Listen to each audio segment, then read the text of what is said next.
Okay. Oh, back in business. Finally, back to 1080p. Let's go. Let's go. Cheers, everybody. Cheers.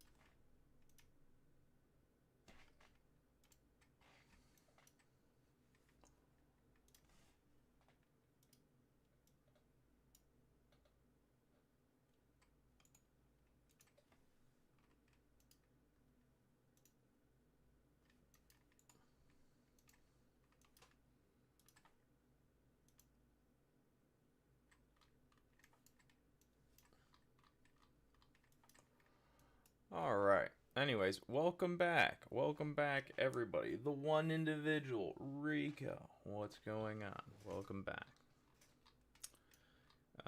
Yep. Pretty cool day. Not a whole lot to say. The market's still in a buy signal. The volatility index, ladies and gentlemen, has been signaling, potential downside. I mean, we'll see. Um,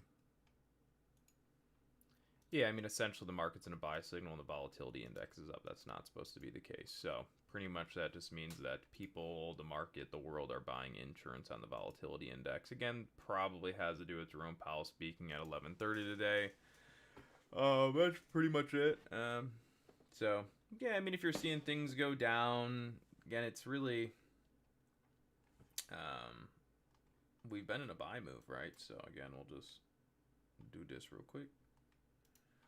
So we're going to go over to SPX real fast. So again, the market's been in a buy signal. Audio is a little low. All right, I can fix that. Audio is probably better now, I'm imagining. But yeah, so pretty much since the last FOMC announcement, we were essentially bearish on the FOMC day. And now the market is back to long. We've been long the market since after hours, the night of FOMC. The night of FOMC, after hours, the markets went back to positive. So at that point, what I'm drawing on the screen, algorithms flip back to positive in the stock market. When they do that, essentially the odds of seeing markets appreciate in price are higher. Therefore, since the after-hour session of the last FOMC meeting, we have transitioned back to long bias sentiment on the market, and that sentiment will not change until stated otherwise. Stated otherwise would be when the market enters a downtrend. When does the market enter a downtrend? The market will enter a downtrend below the 30-minute volume weight or 30-minute trend. So again, we are long bias sentiment the market until stated otherwise. The market tells us when that is ready, when it goes into its next downtrend. When you're in a buy signal does not mean you can't be bearish. It just means that you have to be bearish for pullbacks that are within an uptrend. You're not bearish because you think the market's breaking down. Okay? So again, you can be bearish in buy signals and buying operations, but you have to be bearish for pullback back to long, not bearish for lower high breakdowns. Okay. Oliver, Rico, appreciate you guys for tuning in. If you want, feel free to share the stream with whomever or wherever that you believe would be an attractive place to share the stream. So if there are other chat rooms and places that you feel the knowledge on this stream would dramatically help other traders and or investors or stock market participants, feel free to share stream there. As far as Bitcoin goes, Bitcoin has gone down to our current sell target. So pretty much what had happened with Bitcoin over the weekend is it essentially liquidated a big move down very quickly. So as a result, the internet was up in a frenzy. You'll see that the internet was like, oh my goodness, Bitcoin is down, $200 billion wiped off of Bitcoin. The funny part is that it was all predicted here on this channel ahead of time. So again, it's pretty straightforward.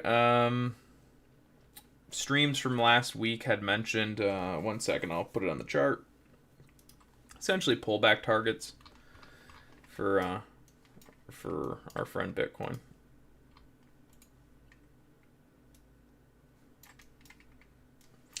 So one of the pullback targets for Bitcoin was right here, which is 100 and wait, sorry. Let me add it to the chart. So one of the pullback targets for Bitcoin was 112,300. So 112,300. Right about there. That was one of our pullback targets as mentioned on stream last week. So last week, Bitcoin was trading somewhere up here. We had pullback targets to here and then to essentially here. So last week on stream, we said watch for a move down to here. Once support is broken here, you're going to trade down to here. The market did pretty much everything we had mentioned on stream last week. And as a result of Bitcoin going down to our sell target of 112,300, it created articles on the internet like the ones I'm going to bring up. If they're still relevant. I don't. Why is this so lame?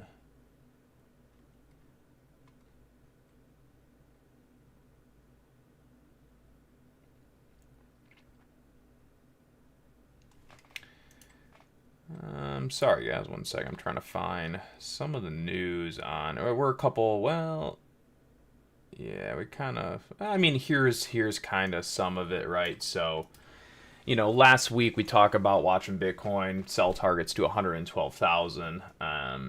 This is about a day ago. Sudden $200 billion crypto sell sparks fresh Bitcoin price fears.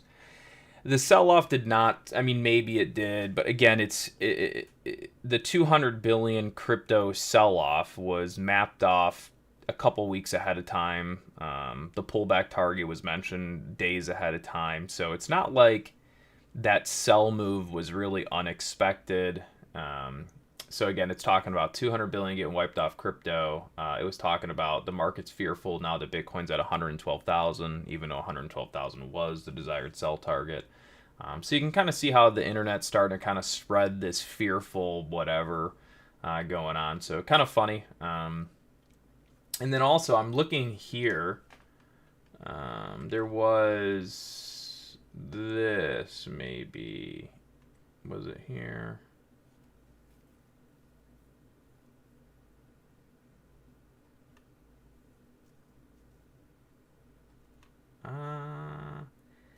I don't find it. It was talking about something about October. I don't know. But anyways, so yeah, Doll is really just trying to do is just emphasize the point, which is when you have good levels and good analysis on markets. So, for example, last week we talked about Bitcoin should sell to 112,300, and it does. The news no longer really becomes confusing. It no longer becomes a thing that you pay attention to for maybe like direction. Not entirely, but essentially, if you're going to say the market's going to go down to 112,000, and then it does, the news saying, "Hey, oh my gosh, the market fell," you're like, yeah, duh, obviously, right? So you're not fearful that it fell to 112,000. So again, when you start having the correct levels and start providing analysis that can be correct days and or weeks ahead of time, you're able to start predicting or assuming what the news is going to say next. Because obviously if a week ago you said, hey, the price of Bitcoin is going to fall $10,000 to this exact price, and then it does that, then obviously you're just going to assume that the news is going to pretty much state your analysis, or oh, Bitcoin fell $10,000. Like, well, yeah, it makes sense, right? And if it goes down that much, then obviously people are getting wiped out, so you can figure the news is going to be like, oh my gosh, bullish bets wiped off the market, right? So Anyways, good stuff. But yeah, we'll give you guys the new update on Bitcoin. So we'll go ahead. That's kind of been all of the things that have been happening that we predicted last week, and now we'll kind of move into the new predictions and pretty much what you can expect next. So let me just go ahead and map it all off real quick. Well, it's going to be this. So this is the current, and sometimes take some of the things I say with a grain of salt, because when I say current, someone may think like this exact moment, but more or less it would just be what's arguably, next, if you will. So, let's see. 110,742. So pretty much our next sell target on Bitcoin is, if this would please work, 110,000. Wait, what did I say? $110,742. So basically 110,750. So this here is our next sell target. Next sell target. And when you look at the chart and you look at the market, does that mean we don't, could it go from here down to target? Yes. Could it do this, then down to target? Yes. Could it trade flat sideways for a day and a half, then to target? Yes. All right. When you look at the chart, what do you really see? I mean, this is a 30-minute chart. Patterns change depending on the chart, but essentially we have up to this. I'm just going to map this off. This is all long target, and then you have head bumping into resistance, and then it rolls down. So we'd assume that we are now on, at least to some degree, a lower low, lower high, lower low trend. All right. So when Bitcoin hit our most recent sell target, which would be what I'm going to do here. So this was, let's call it most recent sell target. When it hit the most recent sell target, at that point, you pretty much expect what? You expect, so, and actually, let me redo this too. So, ready? Previous sell target. So we're going to go previous sell target. All right, so essentially, and then we're going to do this because we got, and this would be, weekly VWAP resistance and completion of long target destination.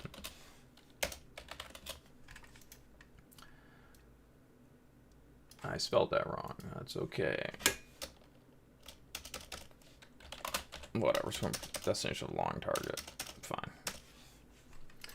All right. So what do we have? You have market goes to long target. That completes the long target. At which point resistance comes in. At which point we pull the market back down to shorter term desired sell targets. So you can see we hit long target, then down to where? Previous sell target. What happens at the previous sell target? A bounce, which makes the counter trend or the lower high. So again, sell targets down tend to be support counter long. And then when the previous sell target breaks down, we go to where? Our next sell target. When we hit sell target, we get counter long. And this counter long can last, well, it can last as long as it wants to, but generally we look for all counter longs to last back to, well, I mean, I guess that's debatable, but pretty much resistance, right? Because if the counter long bounces back to resistance and then stays in a lower high, then it does that, right? So essentially every sell target is counter trend support, just like how our long target ended up being big resistance that made a new swing down. So long targets are resistant entries. Sell targets can be counter long entry. Sell target, counter long entry until the new resistance is met, and then you go the other way, right? So where is our new resistance level we're watching? It's to me not developed enough. I feel like we need a little bit more time for it to develop. But ultimately, right now, our counter trend resistance and counter trend targets are up to here. And like I said, it's not developed quite enough. So when I say it's not developed quite enough, that means my analysis is good, but there are other things that are probably at play for the moment. So basically, what I'm saying is we have a counter trend target too. 1 second. 115,900. So basically here down to the price of like right. I think that's about right. Yeah, so this is our current counter trend resistance over under. So what this is this sell target down here, right? So pretty much we have two desirable price points in the market. So when we come in and we look at the market right now, it's right here. And now from here, there are two desirable price points that I like in the market, which are, again, you know, where I'm going to put this smiley face there, and where I'm going to put this crying face here. All right, those are the two levels. The market's going to those two places. Everything else in between, I really could care less about. All the stuff in between is smaller time frame movement, and the two smiley faces map off bigger time frame expected levels. So the smaller time frame stuff is going to do whatever it wants to do, while the longer term markets work to one of those two levels. All right. Generally speaking, it's going to be hard to go down and get the sell target on the bottom, while Bitcoin is still what? Above the current sell target. Because, right, if the current sell target is counter long support, then obviously we would need what? We would need support to break before you go to the next one. Just like you saw in the previous example, right? So market sells down to sell target. Market goes counter long.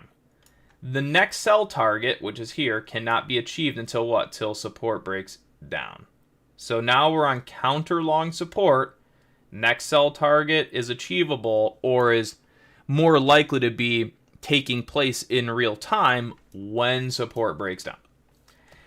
Now, the counter long that we're currently seeing has room as far as here before it can then create a lower high and go down.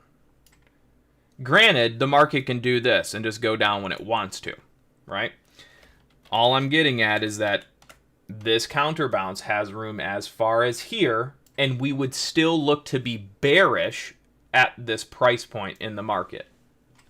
Okay. So anyways, hope that makes sense for the one, maybe two of you guys watching.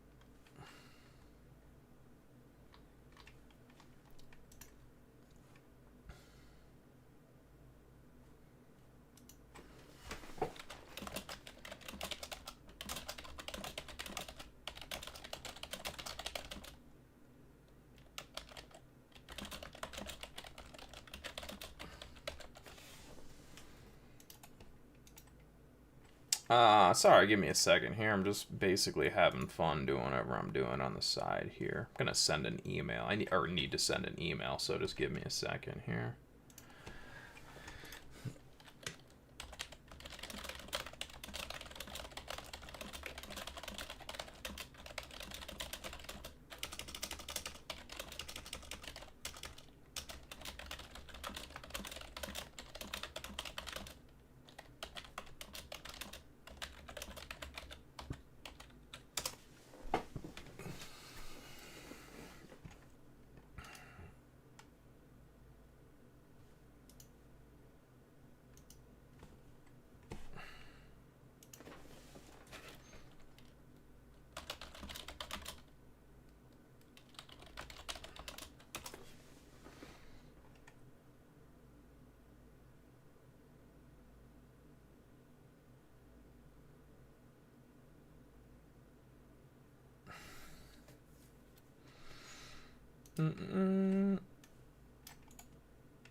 I will be back in second. Sending email. Sorry. Me so sorry. Me so like a miso soup.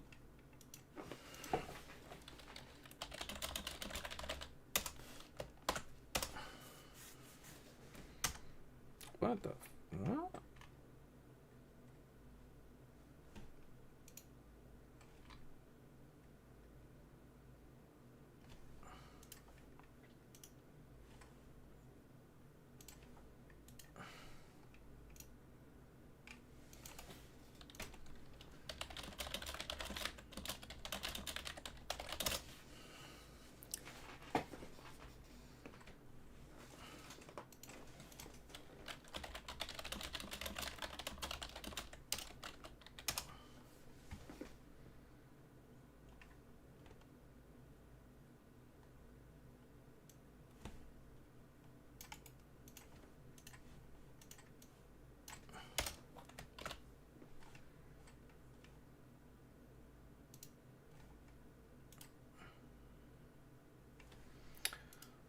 Okay, sorry, back on there.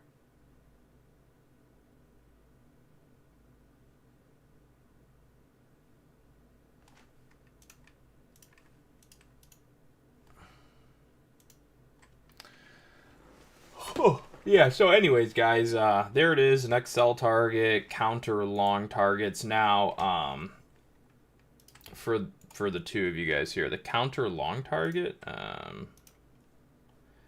that is going to update every single day. So every single day, this counter long target will adjust downward. So like right now, it's whatever I said it was. Tomorrow, it's going to be different. So when I said before, I'm like, it needs more time to develop. That's what I mean is right now I can already see the counter target, but I think it's just soon. Like, you know, it's just early. That level's early, which means it's most likely going to adjust lower before it becomes something that we actually use as a desired, you know, level to achieve, if you will. So, yeah, so that's that. Guess we'll move over to SPX real quick. Okay. Looks like the market's kind of trailing down a little bit, arguably coming into a little bit, let's see, maybe a little something.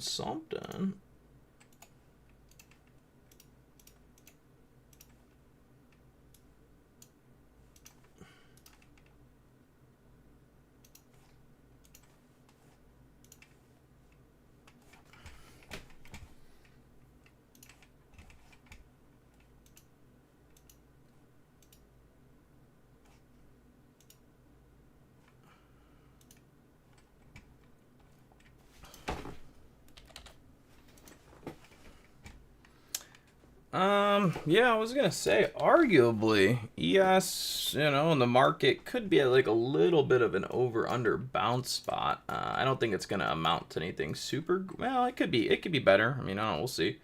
But we're kind of coming into some levels that could arguably work as a little bit of a long. So we'll see. It'll be interesting.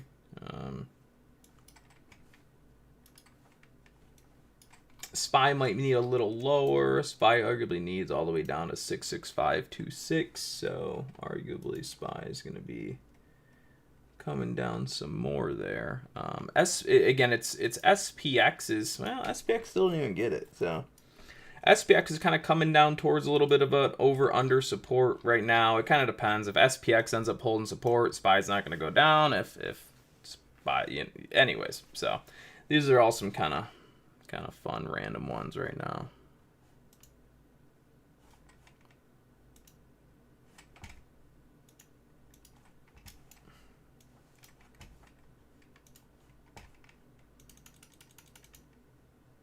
But there's I was gonna say there's definitely a good chance we see SPX down towards that 66526.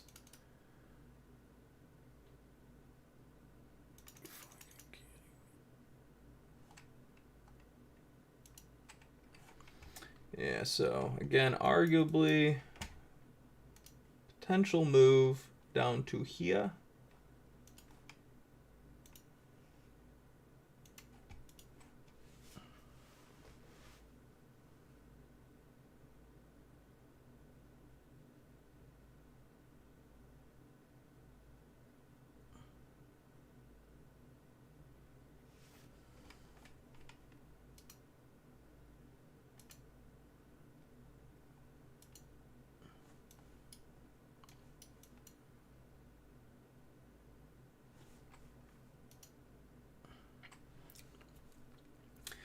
Yeah, so another thing too, yeah, so just again, market's in a buy signal. We're not quite, same thing with the VIX. Let me just double check the VIX. Not VIX isn't in a, well, actually, yeah, VIX is in a buy move.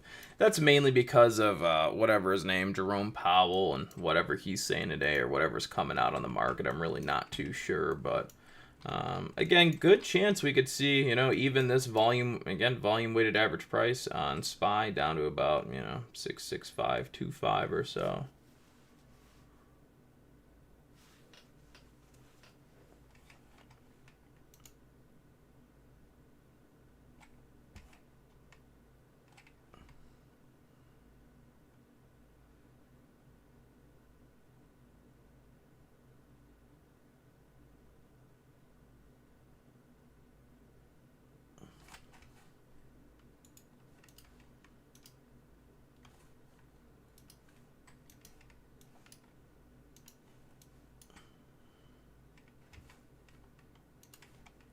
Bitcoin's just going through a little bit of a micro 1 minute retrace for the time being. Nothing crazy.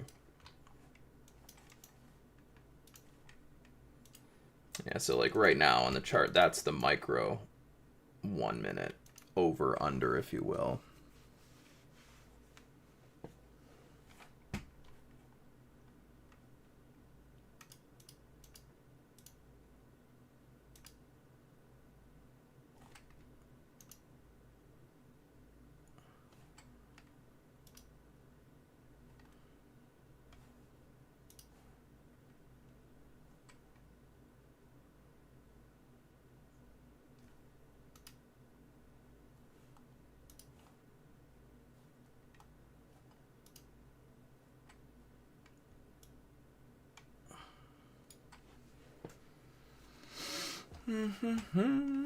So let's see, because SPX just hit a little over. This is what I call a 30-minute VWAP over under support. Sometimes they work good, sometimes they don't. You know, 30-minute VWAP support over under. So that was the first penny tag. So ultimately, there is 30-minute. Mother trucker, would you just freaking work? Right there. So that tag is 6,006. That's our SPX 30-minute VWAP over under support. Does it mean it has to hold for forever? No. Could it have a small bounce at it? Yes. Could it have a bigger bounce at it? Bounce. Yes. Could it break down? Yes. Will I continue to say the word yes? Yes.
Yeah, so anyways, that's our 30-minute VWAP support over under, and obviously if SPX doesn't hold that one, then we're going to be looking for SPY to probably come down to the next. So SPY, SPY 30-minute VWAP, VWAP, support, over, under.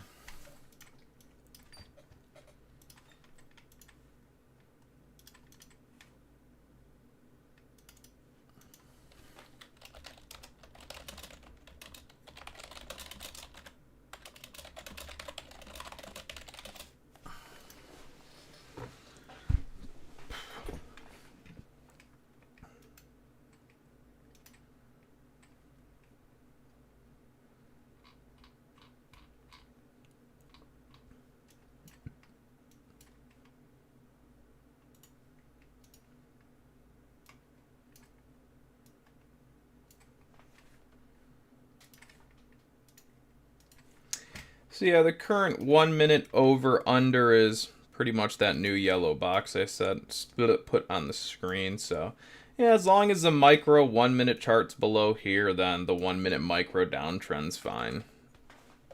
So essentially, as long as SPY stays below 66560 or so, then markets will have 1 minute micro down moves essentially.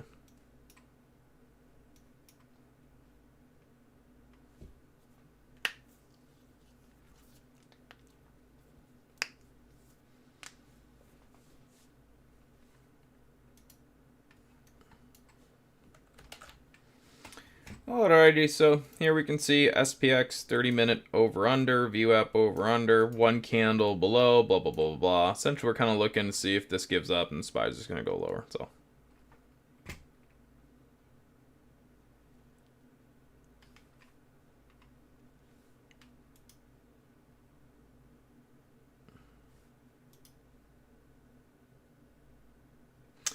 Easy win. Yes, this is actually live, 100% live. This is our new channel, and arguably we're going to be hopefully streaming here every single day going forward. Yeah, this is actually live. Let's go. Yep, yep, right.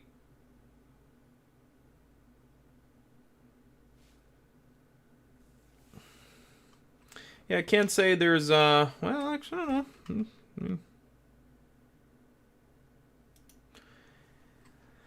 Let's see. Again, I wish, like sometimes I wish there was more to say, but I really don't got a whole lot. Oh, shit. Oh, that's cool. I just checked one of my trades from earlier. It's kind of working, so that's good. ZSPC.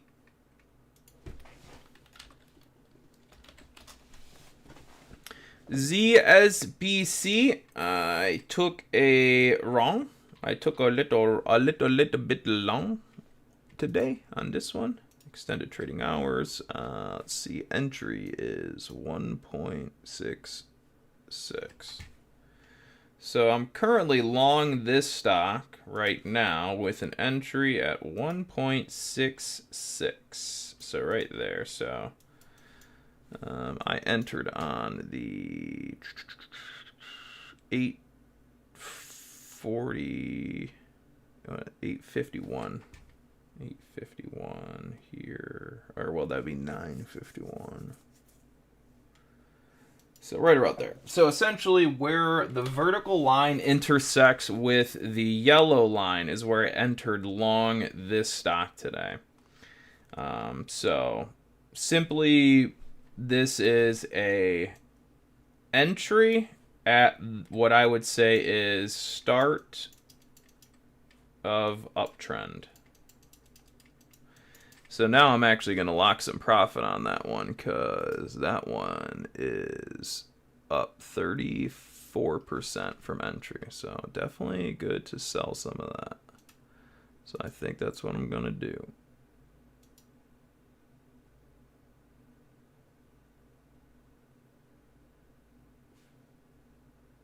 Wait, what? How is that? Oh, I see why.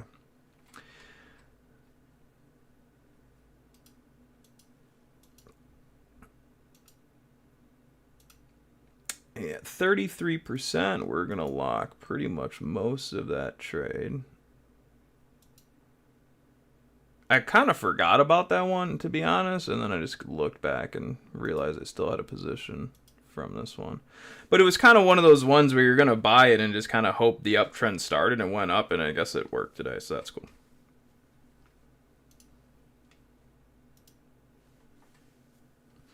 Yeah, so we'll cover this one real quick. Again, it's pretty straightforward, nothing real special. So this is ZSPC, penny stock. This is one that I ended up adding long on today. Ended up turning out pretty good. So we'll cover it really quick, because why not? So let's add ZSPC here. ZSPC.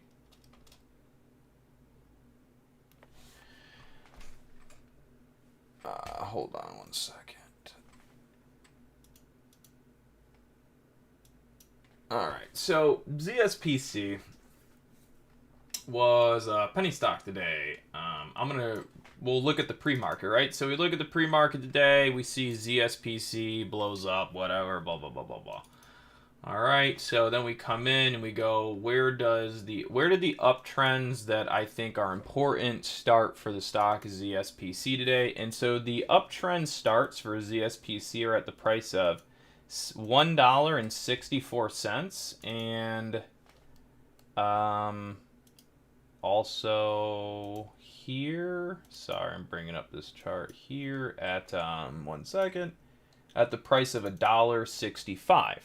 So for me, when I looked at ZSPC this morning, I saw that it had started breaking up. It's a stock that is entering an uptrend today, So this morning pre-market, ZSPC shot up to 232 because it started an uptrend. It starts an uptrend at the price of $1.65 and $1.64. So the uptrend started. Obviously, the uptrend, well, that's a breakout. So that's a breakout of the uptrend. So this would be a back test of the uptrend, which is where I entered long. And then as this blew up 33%, I've sold 90% of that position, and now I hold a very, very small part. And if it blows up and keeps going, great. If it doesn't, again, doesn't matter. So anyways, the whole purpose for being long ZSPCS today was because not that it was the best stock, not because it was going to be the best performer, not because I thought it looked the best, but simply because I could see it had entered an uptrend and it pulled back to where the uptrend start is. Therefore, it provided extremely low risk with exponential reward. And I got lucky that it just so happens ZSPCS performed well after its low risk support uptrend test today. Sometimes they'll break down, sometimes not. But anyways, that's pretty much it. So there's the reason for being long ZSPCS today. Pretty simple. Stock just went into an uptrend and just bought uptrend support. That was it.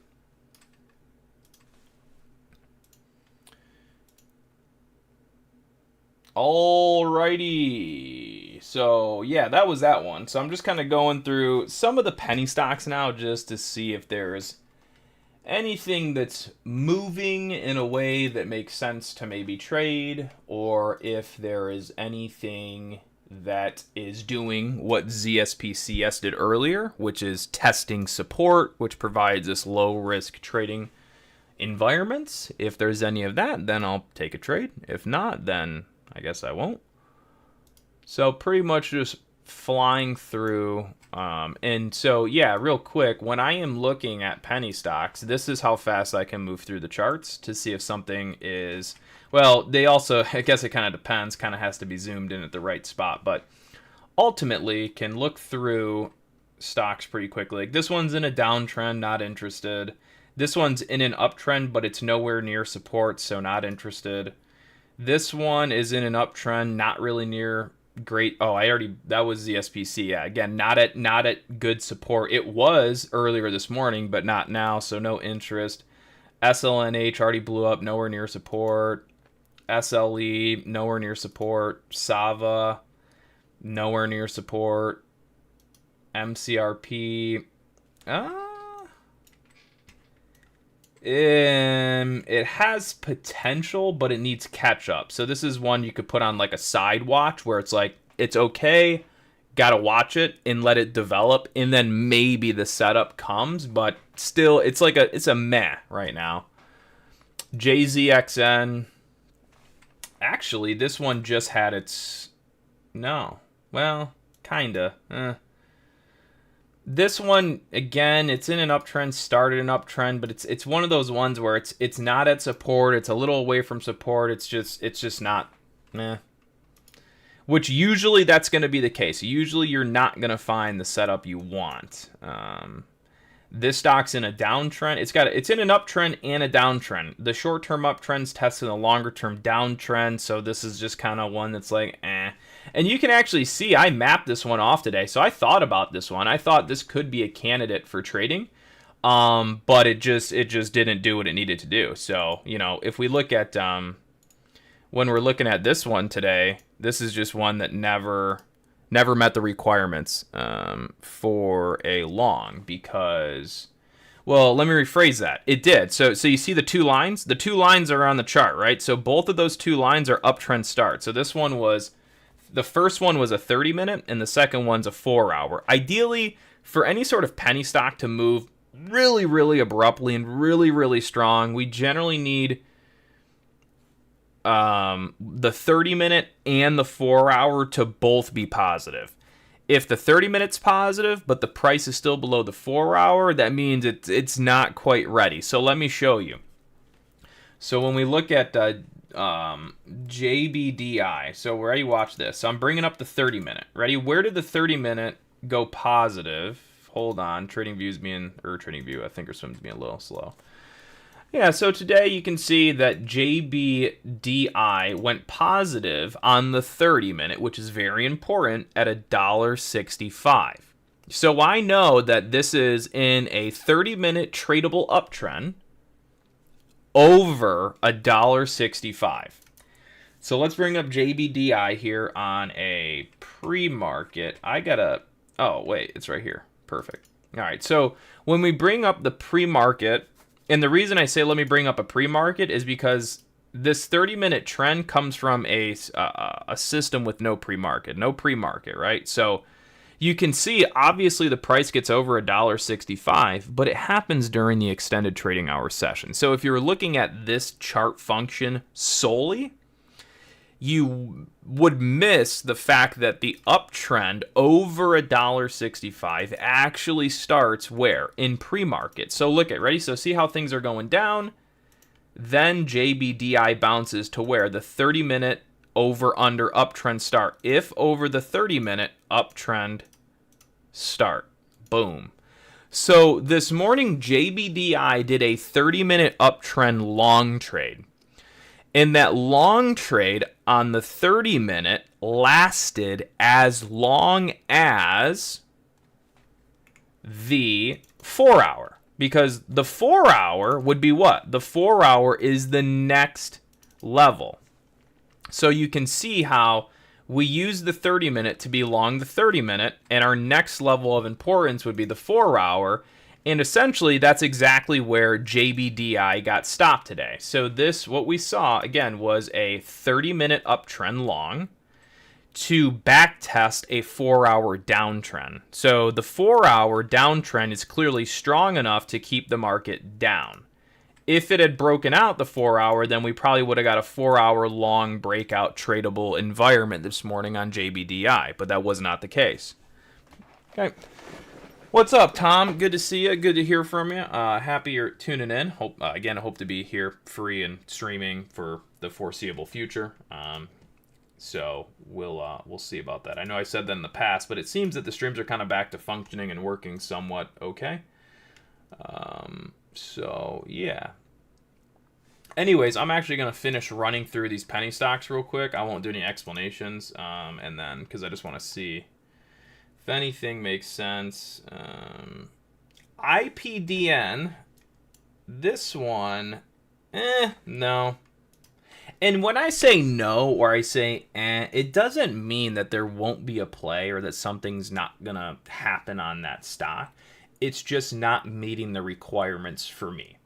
Generally speaking, with the way that I see penny stocks, especially these days and the setups that I'm really interested in, they're the ones that are just starting or have the potential to just be starting. Therefore, I don't involve myself with as many plays. I pretty much avoid anything that's been run up. That's kind of the thing is I'm generally never. You want momentum, but not chasing momentum. I want to be ideally in at the exact start of a move. That's what I try to be. So anytime I see something that's not potentially at the start of a move or back testing to be the start of a move, then I just say no. Whether or not that thing goes up another 300, 400%, I don't even care. Unless I was the one to start the move for 300, 400%, then I don't want it, right? So anyways, gonna fly through these. HOLO. This actually has a potential trade. Yeah, so this one arguably is about 540s, 542s. This might have a tradable environment. Ooh, and the 30 minutes here. So basically HOLO is in a situation where it's coming into support over under. Always, if you're ever watching my stream or watching any video or anyone talking about support, in your mind, just think support is a potential level to hold and bounce. And if it doesn't, then that means support's breaking. So whenever I talk of a support, know that it's an over-under. It has to hold or else a downtrend can start. That's another important thing to remember too, is that pretty much the levels that you want to be long off of are the same levels you want to enter for bearish. So yeah. So what I mean is HOLO. This one, look at, ready?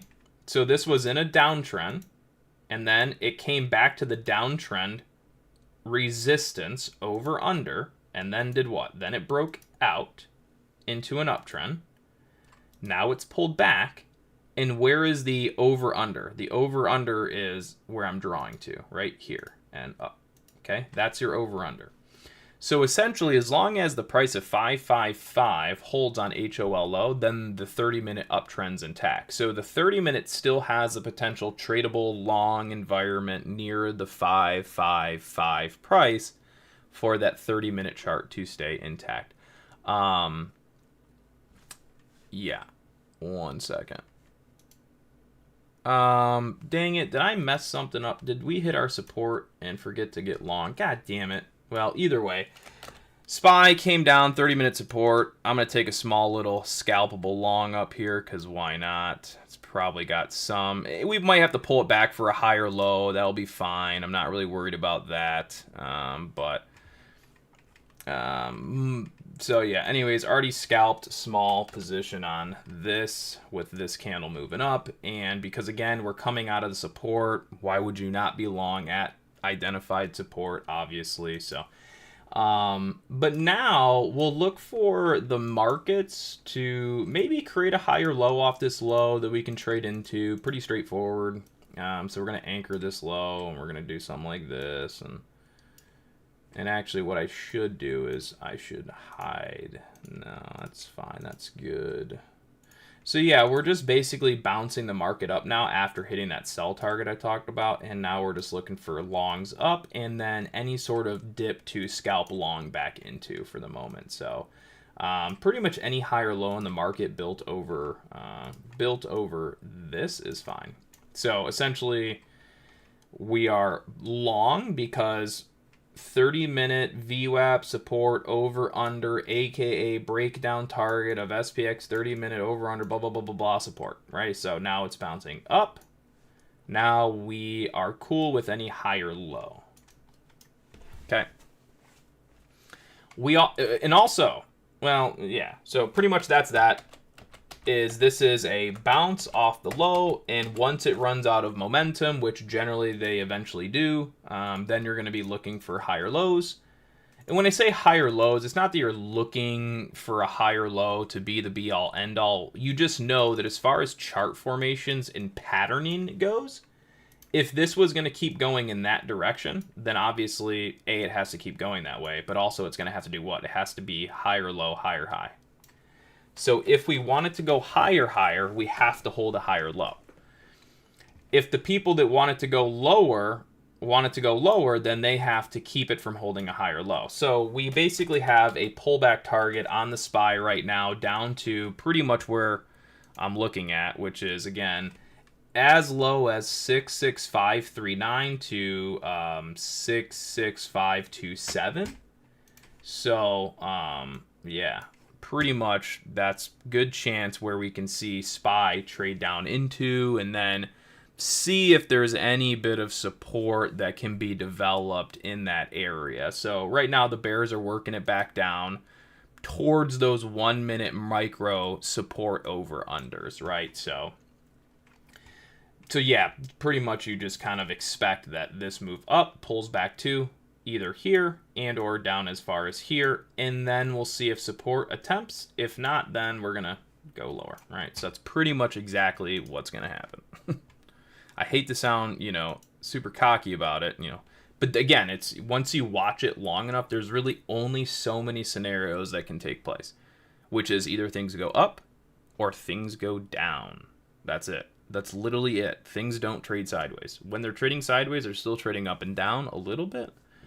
But ultimately, again, things can only go up, they can only go down. And once you kind of understand, there's only so many scenarios that can play out, you can start drawing arrows on your chart like I do, and you'll see them happen more oftentimes than not because, again, things are going to go up or they're going to go down. So, like right now, ready? Watch this. I'm going to delete, or I don't know what I'm going to do. I'm going to do this. Alrighty, so look at this.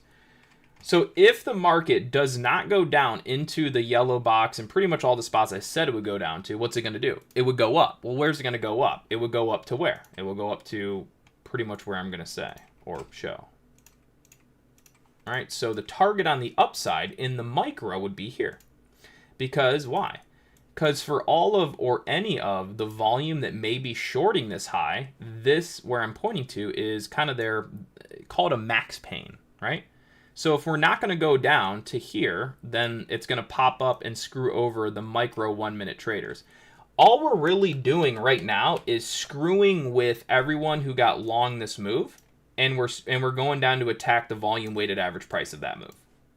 That's what we're doing. We're pulling the market back to volume weighted average prices of this long move, which is a perfect way of saying, hey, all of you guys that got long, we're going to try and screw you over. Either take you out or put you on tilt. Ready? And then if you don't want it to go lower, you have to build the higher low. All right. So right now, our micro sell target or micro pullback target is complete.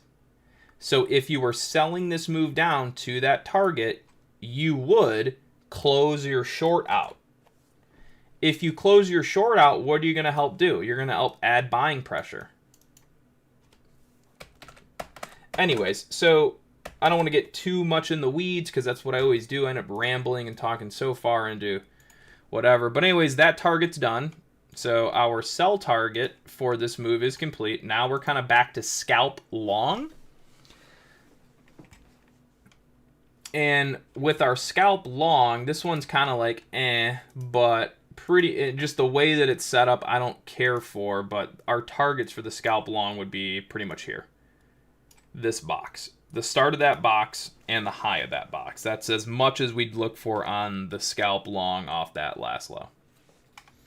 So if you had gotten long at that level, is this long? I think this one's long. Yeah, so if you got long at that level, you have your first profit target being from entry. You've experienced that's a risk to reward of 1 to 8. It sounds crazy. Well, that's not true. I'm just saying that if you had taken long scalp entry at VWAP, and the amount of downside risk that you experienced before hitting the first desired scalp target would be a 1 to 8 risk to reward. Now, obviously, you know, you're always going for like a 1 to 2, so realistically, maybe your stop was lower. But hindsight 2020, what you experienced was a 1 to 8 scalp there. All right, so we're all done with that to a degree. That's, I mean, we're done with that in the sense that the T1 target was hit. But if you're going to go get T2, T3, it's got to go a little higher. So again, now this is a game of what? Those that are getting long off this low and those that are selling the market here. And whoever wins the battle in between this is going to make the next move down or make the move up, etc., etc. Good to see you too, Tom. Good to hear from you. Cheers, peeps. Cheers. How's everyone doing? Hopefully everyone's doing great today. Hope you guys are enjoying the stream and are enjoying the targets, some of the foresight analysis and things of that nature. Also, the target of the 1 minute micro stop out is going to be to about here. So generally speaking, if the 1 minute chart stops themselves out, we'll take them to about here, which is the price of 665.11. It's kind of a, anyways, I don't want to get too far into the weeds of all the different strategies that I could use at any given moment to kind of get an idea for how price might move, because a lot of times it can get confusing and like there's, you know, there's only so much people can take in at one time. So but anyways, that was pretty good. Hopefully you guys did okay on that. But yeah, I'll keep that set up the way it's set up though. Actually, you know what, I should do this.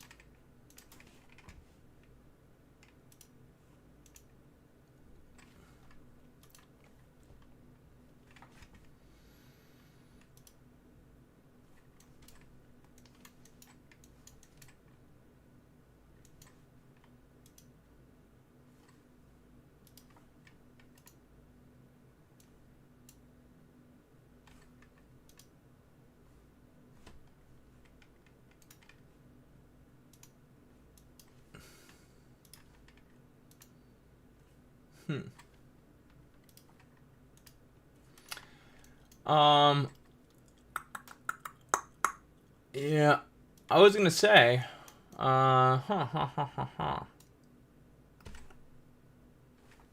don't know what I'm gonna say yet, but when I figure something out, I'll let you guys know.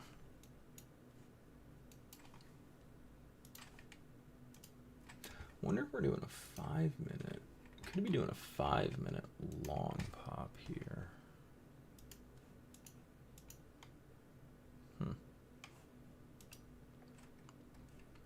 Again, for those of you that are maybe just tuning into the stream, I just want to cover a couple things real quick with you guys. So Bitcoin, our current sell target is 10,751. We do have some counter long targets. We're not as concerned about them right now. They need more time to develop. Yes, we have counter long targets right now, but we do expect that we're kind of in more of a lower low, lower high scenario with Bitcoin. Current sell target is going to be down to 10,751. The previous sell target was here, so this would be previous sell target. So that one was our most recent sell target, and then our previous sell target before that was this low here, previous sell target. So it would be these two. So this guy here, or that low. All right, about trading view is being dumb. There you go, that one, and then there. And now current's down there. So anyways, those that follow Bitcoin were kind of bearish on it and expecting that's going to go down.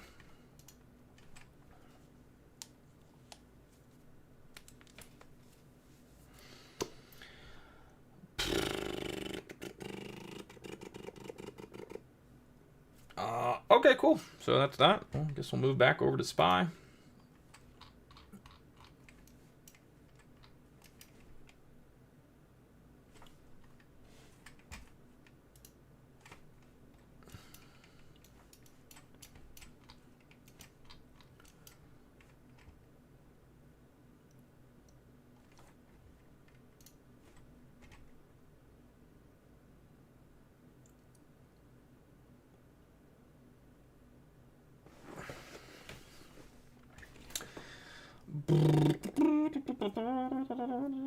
time is it? 12:32. So there's 2 more minutes to a new 5-minute candle. Real quick, does anybody know what Jerome Powell said?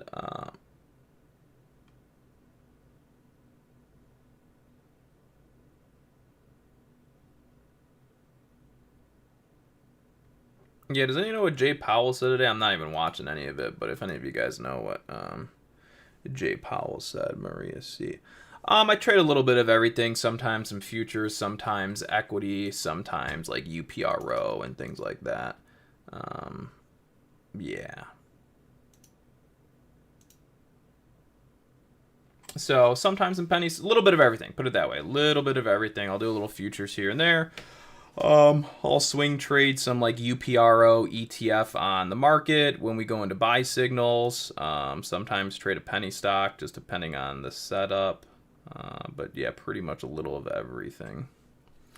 Again, like I said, we're kind of in that 30-minute VWAP over under on the SPY. And yeah, so again, it's just hanging out.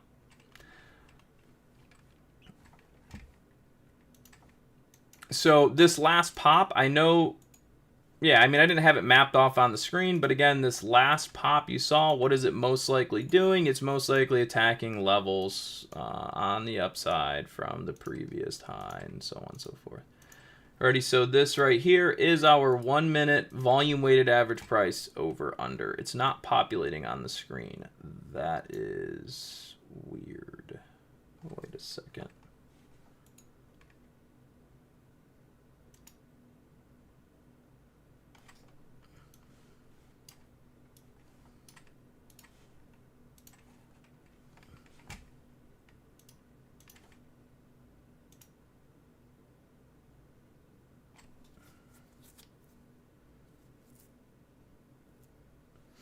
All right, so anyways, yeah, sorry, you see that candle there?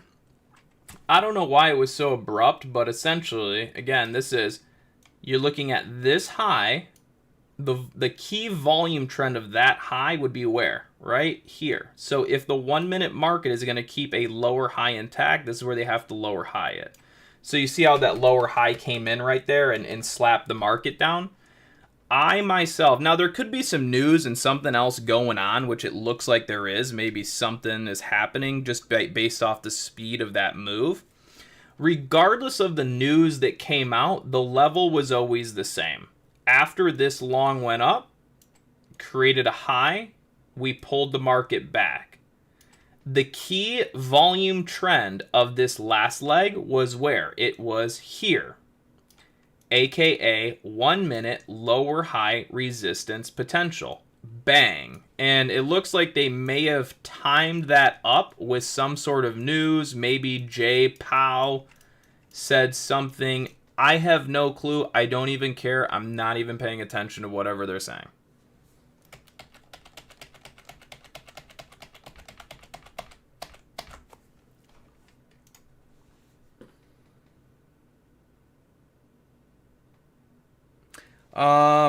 Easy. Yeah, Jerome Powell was talking today, Maria. So let's see. Based on experience, that candle that did not make a lower low is usually a reversal. I'm not sure which one you're talking about, but I'm assuming it's probably like this in here, probably like that, right? We came down, didn't make a lower low, so then a reverse, but that reverse pop is back to 1-minute lower high potential resistance and down. So now that we have made this new leg in the market, we are now going to look for the volume weighted average price of that move. So now we're going to take this VWAP and we're going to move it to about here. We're actually going to add another one. We're going to take another one. And now the volume weighted average price of this leg is here. So what that means is the market at some point is going to want to retrace that VWAP. And I say... and the reason why is because it would then screw everyone over that shorted that last leg. And the main objective of any market is really to screw everyone over. Literally, actually, the objective of every single market is to screw at least someone over. What I mean by that is if you go to buy a car, you're getting screwed over because they're making money off you, right? So no matter what, every business model, someone has to be on the losing end, realistically, or someone else is getting a better deal than the other person, generally speaking. So in the market, right, someone just did what? Someone got a little sell move, and then we reverse it back there. Why? Because that's just what we like to do. Screw everyone over. Alrighty, so that micro counter trend VWAP target is done. Now what? Well, it looks like the 1 minute just broke over this previous high. So that just means that I'm going to start anchoring to this low. So we see the 1 minute market may have broke a candle. I don't really care. It doesn't really matter a whole lot. All we know is that there's a nice little bouncer Magoo going on, so we're going to take the volume weighted average price, and now our current pullback target for the market is here on the micro. So this can go up for as long as it wants, whatever, but our pullback target is now currently here, and that's our 1 minute micro support to keep the 1 minute micro trend on the upside.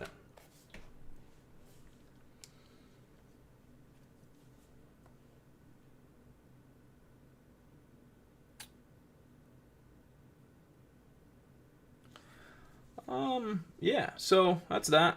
I'm gonna take a look at Bitcoin. Not really do anything crazy. Let me bring up Weibo. All right, just gonna do another. Just gonna kind of run through some.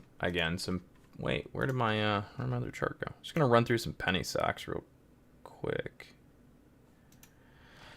And see if anything is triggering. Oh, again, HOLO. You can see on the screen it's already mapped off where the uptrend is, and so again, it's likely you see HOLO trade down at 556, even at 541 or so.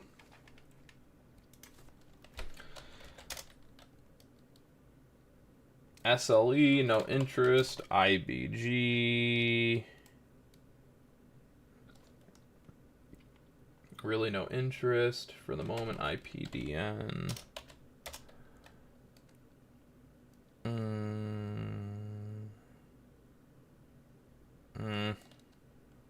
No interest. DVLT. Oh man, wait. Oh wait, different one. DVLT. Yeah, see, this is actually a pretty good one. So DVLT was well. It became a good performer, but this one was a tricky one to find today because there would have been nothing on the biggest gainers. But we will cover this one real quick. You can see I was already looking at it the other day for this trade. So again, look at you see on my screen. Look at this is from the other day. So the other day I came across this, missed it, whatever. But the trade opportunity to be long was where? It was here. At the 4-hour trend. So essentially we had a uptrend on the 4-hour start, 4-hour uptrend back test, 4-hour blast off, 4-hour pulls back to support, huge bounce. Market pulls back down to support this morning, and wham. So kind of a little bit of a missed opportunity there in that stock, but again, it's just one of those things where there can be a bunch going off at one time, and that one was kind of tricky to find, to be honest, if you ask me. So it looks like the market is just kind of coming down. I think it hit our support as per usual. Yeah, so again, you can see SPY has traded back down into the 1 minute micro support. So if the 1 minute chart does anything cool here, pops off a little bit, that, whatever. But yeah, that's your 1 minute micro dip there in that box. Now, let's see where the VWAP is off this high. So real quick, if we anchor this most recent high, low high, arguably it's not a lot there, right? So if you think about where the VWAP is off the low, then the VWAP here on the high, there's a little room there for the market to go up and test it. Sometimes they'll shy it, sometimes they'll get it, sometimes they'll break it. But if we think about where that level is at, it's a little, there it is. It's pretty much a tag, right? So you can kind of see again, based off of this low and this high, the environment is from, again, here to there. And now the new move would be outside.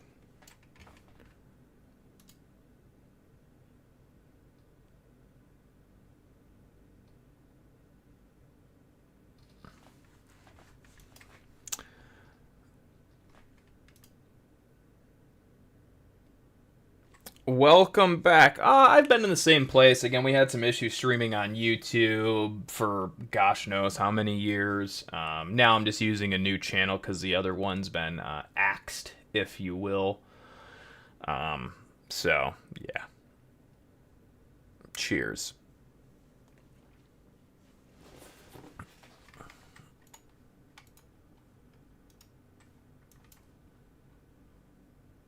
Okay, gonna go back to looking at my Penji stock. Just gonna kind of again continue sifting through some of this stuff.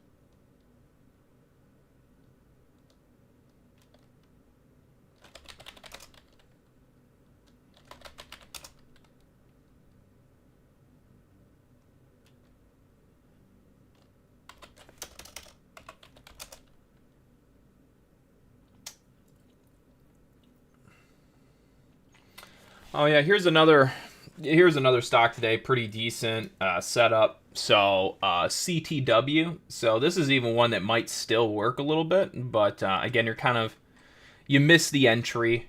So again, we'll just review this real quick. So let's look at CTW. Where does the uptrend start? Uptrend starts over the 30-minute, which is here. And then it also starts over, like I said, the 4-hour. So we go into the 4-hour. 4-hour is here.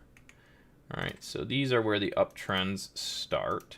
So today, when you look at CTW, all right, bring up this chart. We'll go into like a 5-minute. So CTW, right, where does the uptrend start? The uptrend start here, okay? Market pulls back down to uptrend start, support, long. So CTW is another good example of a stock that just started an uptrend, and that was the first tag long back test metric. So that was another good setup today. But anyways, market SPY popping up a little bit. Again, nothing crazy. I mean, it's all pretty much meh stuff. Nothing crazy.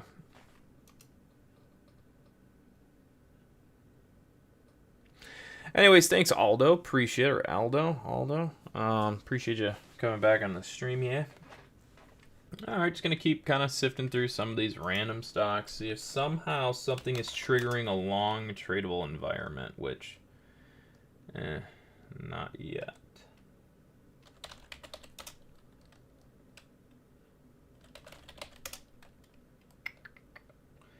Dang it. See, that's another one. See, like, check this one out. Here is another one today where... What is the ticker? KPTI. I don't know when this one started kind of hitting my scanners or whatever, but again, same thing. Ready? Where does the uptrend start for this stock? So today, yeah, let's see. Since today, the stock KPTI entered an uptrend today at 583 on the 30-minute, and on the wait, that's not a 4-hour. What the heck? Either way. And then today on the 4-hour chart, is that right? I don't know, something seems off, because if that's a regular trading, is it not? Let's see. No, it's not. That's why. Okay, so this one has to go 4-hour. No, it's about the same. Interesting. Okay.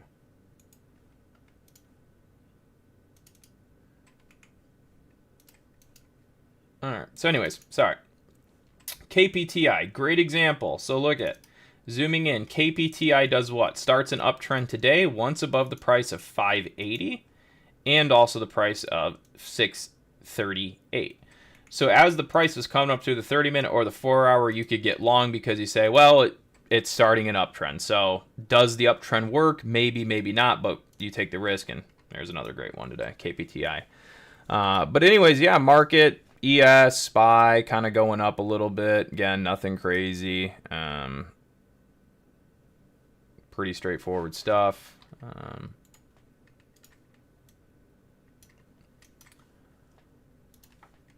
We actually have obviously a pullback level on this, but it's kind of different because that's the break. This one's a little goofy for judging a pullback. It might need a little more time, but yeah. So right now we're arguably looking at pulling the SPY back down to like here. Trying to map it off on the screen. I mean, that's arguably where the pullback on the SPYs may be looking. Again, we kind of have a breakout happening here in some of the structure, so it's, again, might need a little bit more time, but already mapping off the desired pullback volume weighted average prices for the SPY.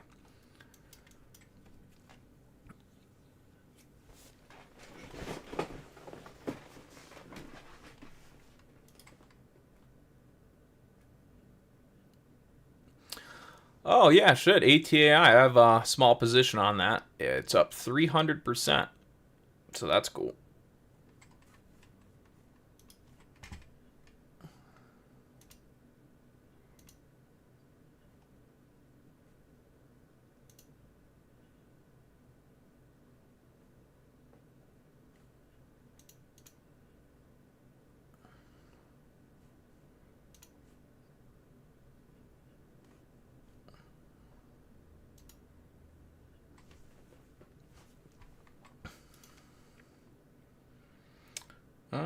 Let's I don't know. Let's see what's going on with ATAI.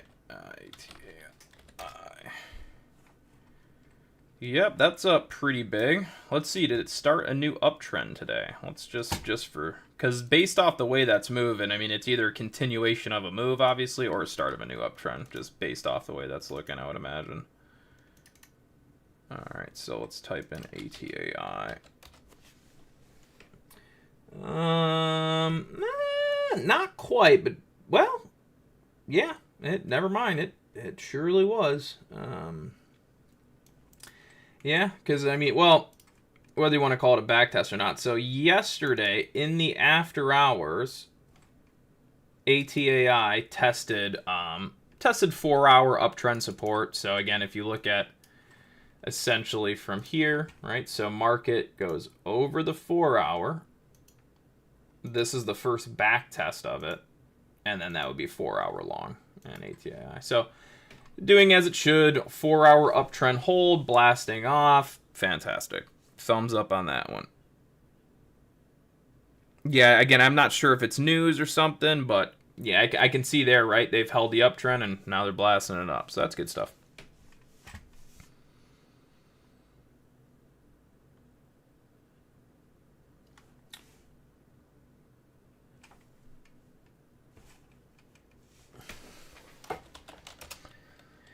BCDA, no thank you. NXT.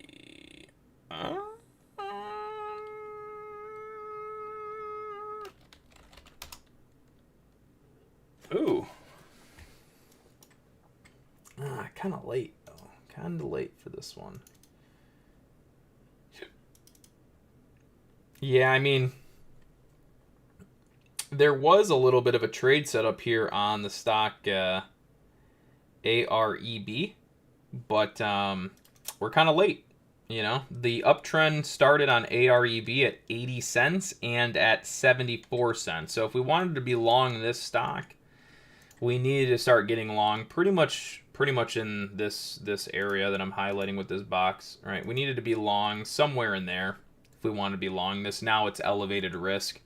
If the long trade falls apart and goes back to here, I mean, that's a 21% decrease. So it's like, it's just one of those things, you just kind of miss the setup and no point.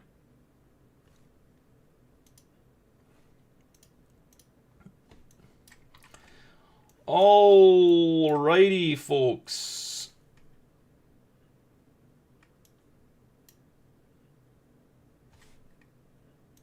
Yeah, so essentially, like I said before, we have pullback targets on the SPY that we pretty much just completed. So there's your 1 minute micro target pullback for SPY completing now. If SPY is going to keep, kind of holding up on the long, then this is kind of that dip to do it. So basically, this is where support needs to start holding in the micro to keep the kind of the trend that we're seeing hold up in the immediate. Obviously, if you start giving up this support, then that's kind of where, the move is arguably kind of failing, I guess, if you will. So again, there's the pullback target. There is your first initial pop off the VWAP, etc. Support, fail on the micro. Now it's all, whatever it is, down, if you will. I don't even say it's down. I'm just saying that's the 1 minute micro trend, and they were unable to hold that support. So, yeah.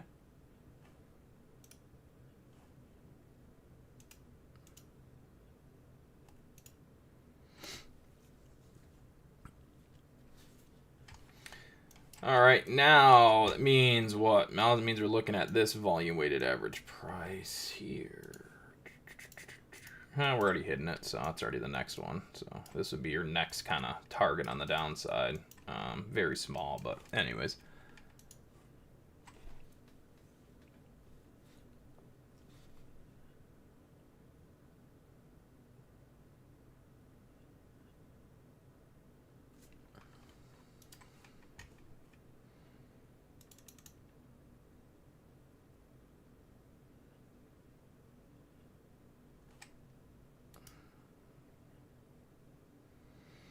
All right, there is SPY pulling back to said desired levels. Ding, ding, ding. Alrighty, now what? Now we have a new counter volume weighted average price off this most recent high. Therefore, that means we will now be looking for counter levels to eventually come into play. So it's going to look like that, and we're going to take this puppy. It's kind of a breakdown. It's going to be like that. Bing, bing, boom, right there. All right, so now, again, we're just taking this leg down, screwing over everybody that was previously long, and now when this move slows down, we will eventually bounce it back up and most likely screw everyone who is just participating on the downside. Again, really the market is just, it seems like an ever-flowing rinse and repeat back and forth. Screw over everyone that was just long, then screw over everyone that was just short. And when you start to play it like that, then you just kind of go back and forth in the market a lot of times. You don't fall in love too much with one side or the other. It's not entirely true, but yeah.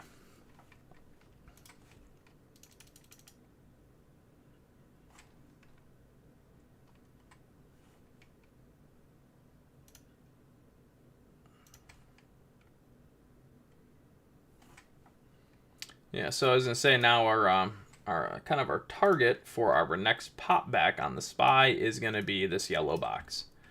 T1 being the low side, T2 being the high side, if you will.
All right, T1 of the micro counter long trade idea is now complete. Cheers. That is Foresight Market Prediction.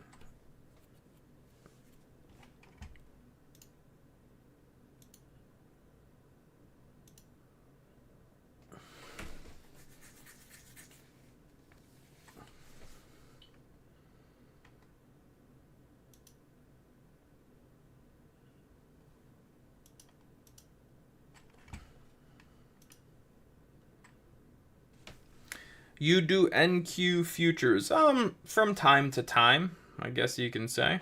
Yeah. I mean, if you're talking about trading futures, yeah, sometimes I'll have some trades from time to time on NQ. If you're talking about analyzing and forecasting, we don't look at NQ as often. We'll look at QQQ. Generally, if you want to have a good idea of how the futures are going to trade, you do your analysis on the largest globally traded ETFs like SPY and QQQ. The only time you really look to do analysis and forecasting for markets on futures is during the after hours and pre-market session where the ETFs are closed. So during the live trading hours, you use the ETFs to determine how your futures will trade. And during the after hours and pre-market session, you can then use the futures markets to determine how your futures are going to trade.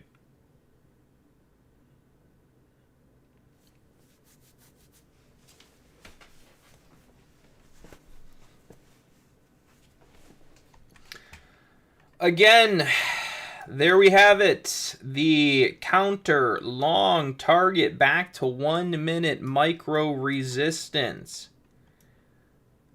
Cheers.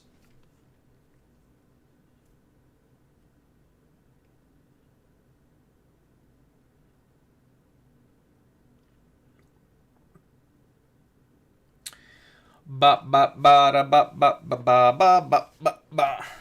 I wonder when YouTube is going to start pumping the channel to the recommendations. I wonder how long that's going to take. Oh my goodness, how does that happen? Look at, we predict the exact high of the 1 minute lower high. Well, debatable, but again, as mentioned, you take that previous high, track the key volume trend of it, and that's where you're most likely to counter to and then lower high into. Oh my gosh, what's going to happen now? We are going to take the volume weighted average price of the most recent leg, which would be here, and then also this candle here, and then we're going to take a box and we're going to go like that, and that is now the counter. That's the micro high frequency counter trend retrace level, and also the 1 minute resistance over under.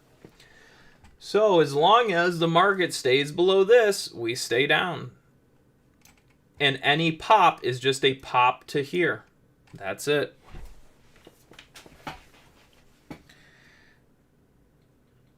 Are you gonna be in Discord? I mean, we have a Discord.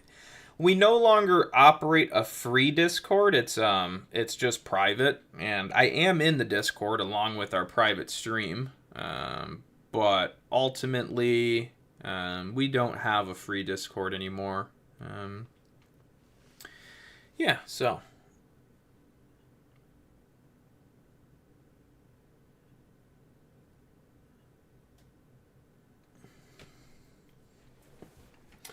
Micro target has now changed. It's just gotten a little lower is all.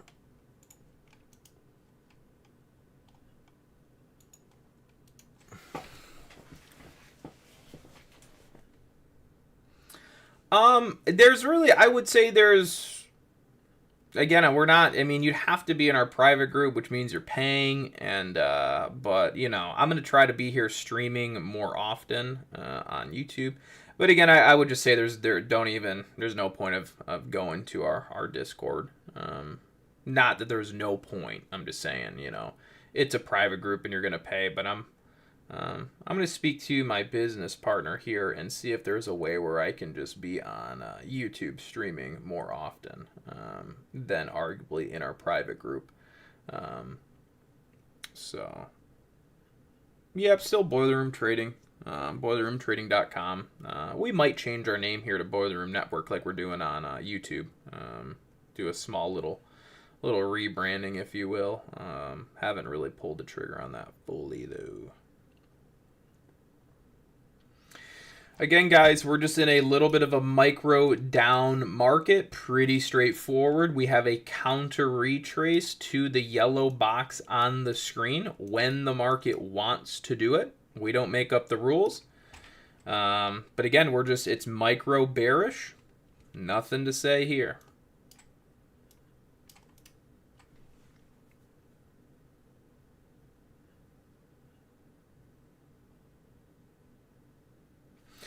And also, we just kind of broke down this low. We just broke down these lows a little bit. So that's kind of a breakdown-ish, which then means the market is likely to backtest the breakdown and or the volume weighted average price of that. So we're going to adjust this counter level now a little bit as new developments come. So now the counter target for this market is like this, T1, and this would be T2 for counters. T2.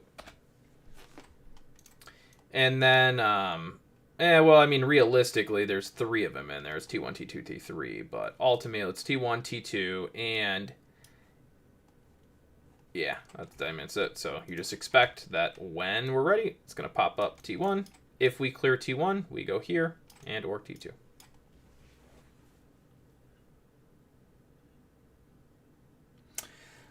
Yeah, because again, I really no longer offer a course. Everyone that had previously gotten it still has access to it. But it's just something we no longer, I myself, no longer advertise or sell. Yeah, you could say arguably I'm just trying to move into more of a completely, well, it's not entirely true, but ideally mostly free services, if you will. So yeah, I took our course off advertisement on our site. So again, we no longer sell a course. Really, the only thing that we charge for is just a live stream every day that's real-time market analysis and foresight analysis. Kind of like you see here. We basically try to tell you what's going to happen to the market before it happens with relatively good success in that regard. Meaning, if we say it's going to do this, there's a good chance it's going to do that.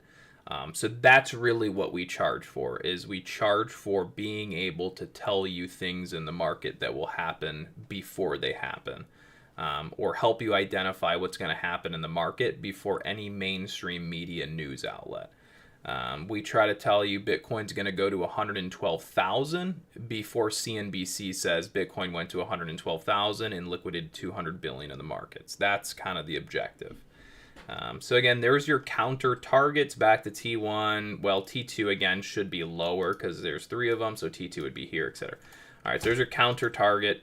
So like, for example, how can you use what we just did? Well, if you were short, so say you were bearish this move, and counter's like, hey, we have a counter pop level to here, you might be like, well, that's good enough for me. I'm not even going to let it come back and give back my profit because I already know it's going to go to there. So why would I let it go to there? I can just close it here, right? Something like that. So there's a lot of ways you can use the information that we're providing, whether it be for a new entry, new trade, to manage one you're already in, so on and so forth.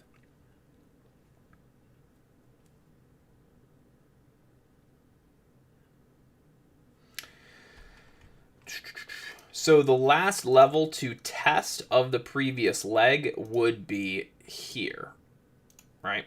That's the last leg to test on this counter move. Now, obviously, it doesn't have to. And if it's not going to do it, it's because it's going to hold resistance below this new level right here. So that's the current little lower high level. So if we start to breach the price of, well, where I have the box and where you see me drawing. So right now, that's the current 1 minute lower high. See that? Again, we're taking the last red candle here, tracking the volume weighted average price to here, and now we know if the market is not above here, it does not go up. It stays down. Again, this is very high frequency trading in market analysis. You don't need to know all of this, but when you do, you realize why things move the way they do, how we trap people in markets, and use their volume to move markets, right? So right now, if we think about who, so take this, right? So take this Alt V.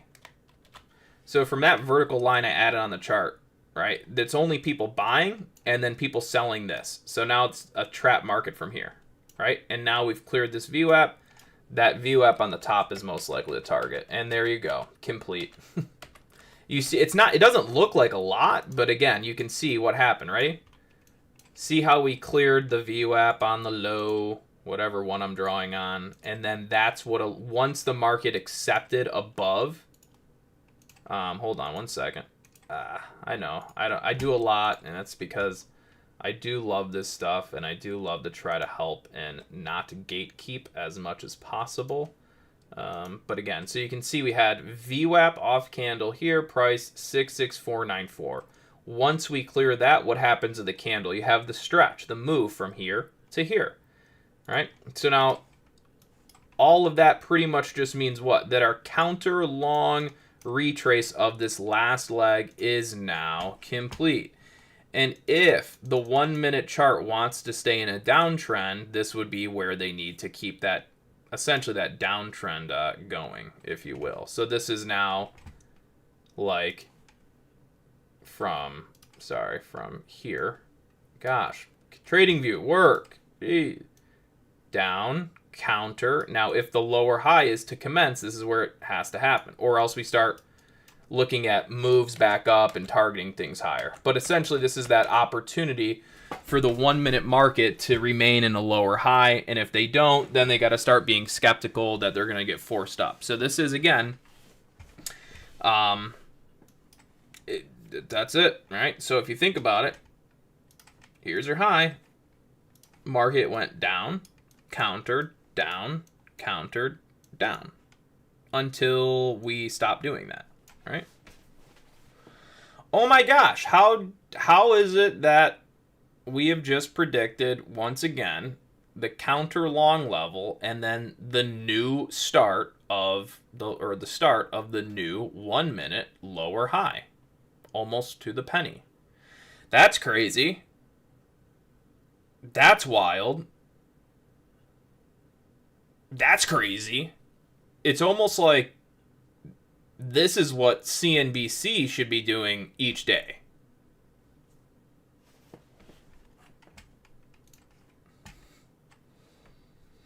What up, Tony? Where have I been? I've been in the same spot I've been for a while, but now just, back streaming a little bit. We had a big moment of growth on the internet, then we've slowed down, and now we're just basically here putting yellow boxes on the screen for people. That's pretty much it. That's pretty much my job these days, is to draw yellow boxes over and over that predict future stock market prices. It's literally my job.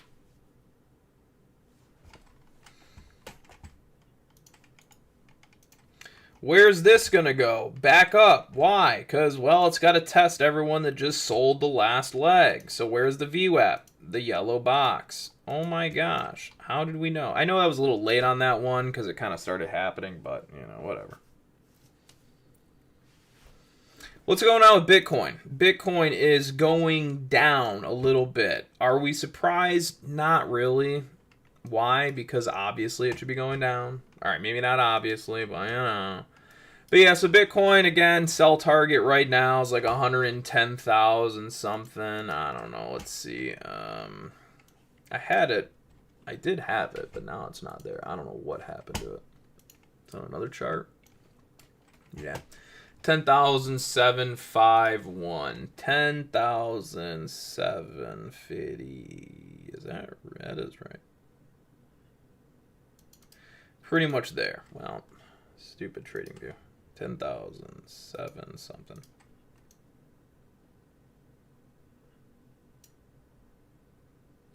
Thanks, Tony. Appreciate it, Holmes. Yeah, so again, Bitcoin, we're just bearish to about 10,700. That's pretty much it. Yeah. We're bearish at 10,700, and we have counter long targets to 114,000 to like 115,000. But those, again, are little undeveloped. Pretty much it's in the off chance the market just goes up, that's going to be our target. In the more likely event, well, I don't want to say more likely event, but obviously we're trying to get the market to go to here. We were trying to get the market to go to here, then to here. Now we're trying to get it to go to here before it goes back up to here. If it wants to go back up to here, that's fine. But this is sell target 1, 2, now 3. Ideally, we want to see sell target 3 before the counter. And then we will also look to maybe be long at sell target 3 down here. Once we go to sell target 3, we can probably look for counters on the Bitcoin market.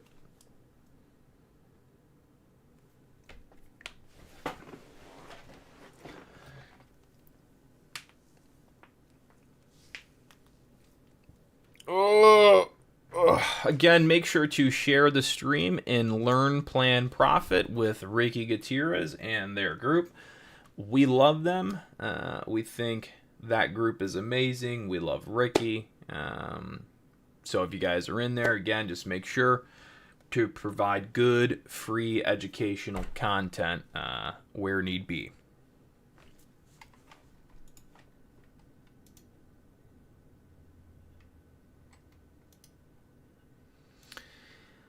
Stock market is still in a buying operation, but yeah, we are. What did I say? Oh yeah, I said there was a good chance we did. Why? What are we gonna do? What are we gonna do? I'm just doing all this small stuff in between. If there is a good trade setup, I think I see somewhere, I will let you guys know. I'm arguably thinking our next possible, like maybe long area might be like 664.47. So arguably thinking we might even see the SPY sell down to 664.47, at which point maybe we see a long pickup there. Again, we're selling down the market and we're seeking out potential support areas. So anywhere or anything that you think is a valid potential support, use it or don't. But that's all we're doing. We're just selling the markets down currently, trying to find that support. Again, if you look at the SPX, right? So we entered an uptrend. So SPX entered an uptrend here. So we've been long bias markets. We are now pulling the market back within an uptrend. If the market wants to, it could sell all the way down to the 50 SMA. Why? Because again, if it's going to stay in an uptrend, then it's got to stay above that. If there's enough selling pressure to test the uptrend, then that's where it's going, right? So we always in the back of our mind think of the 50 SMA as a potential target, and so on and so forth. But anyways, again, like I said, the markets are still positive. Pretty much as the market comes down into 66447, as it comes down into the 50 SMA, we will still be optimistically long bias to keep the markets in an uptrend. If the markets want to enter a downtrend, that's fine too. But currently markets are in an uptrend. We're selling them down and we're nearing some supports. We're not quite to them. But yeah, I mean, like I said, don't get overly optimistic on this pullback of the market. That's what it is. It's a pullback. It's not a correction and it's not a sell-off. A sell-off only happens in downtrends. Market's currently uptrending. So essentially we are still long bias trend market. as it's selling down into long bias trend support levels. Bitcoin not really doing anything too cray. Market's pretty meh.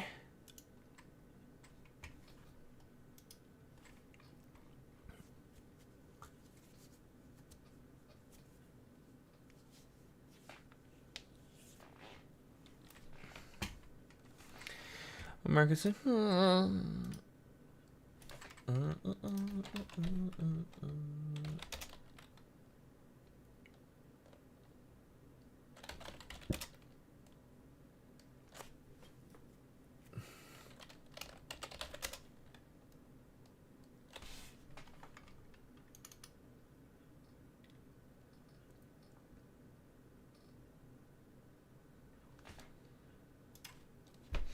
Again, guys, we have levels on SPY down towards 66447. That's about 20 cents lower than the current market price. Does it have to go there? No. Is there a good chance it does? Yes.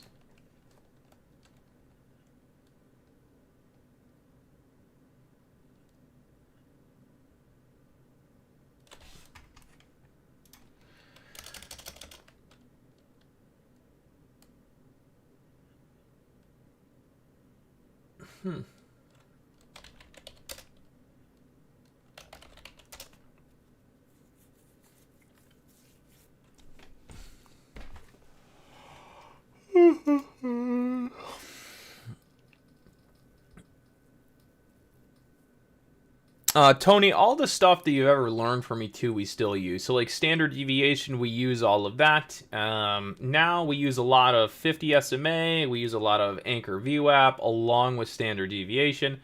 It's always there. I'm always looking at standard deviation in the background. But as far as like, I guess you could say teaching purposes now, we mainly lean on like the SMA, a lot of the Anchor VWAP stuff, and mainly because a lot of the standard deviation stuff,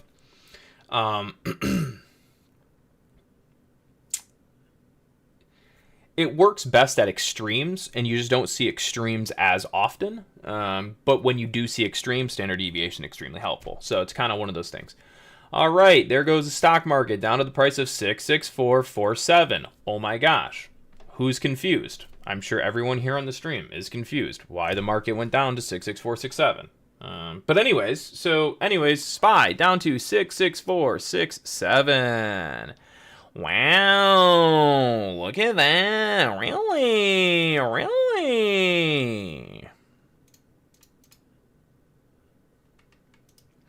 Now, it really just, we'll see if, I don't know. Again, I don't know. Let me bring up the right chart here. Sorry. This guy, SPY 30-minute right here. So 66447 has been hit. This is first tag, 30-minute, volume-weighted average price, 50 SMA, VWAP. So what we just came into is the 30-minute, 30-minute, 50 SMA, VWAP, support, over, under, based off last buy signal 50 SMA test. That's a lot to take in there, but that's what it is. It's a 30-minute 50 SMA VWAP support over under, and it's derived, or its origination is from the last buy signal 50 SMA test. There is nowhere on the internet or any sort of book that you would read that would be able to tell you what level I've just made up. That's all based off of things that I know. But and it could be the same level that somebody else uses as like a support based off of whatever, right?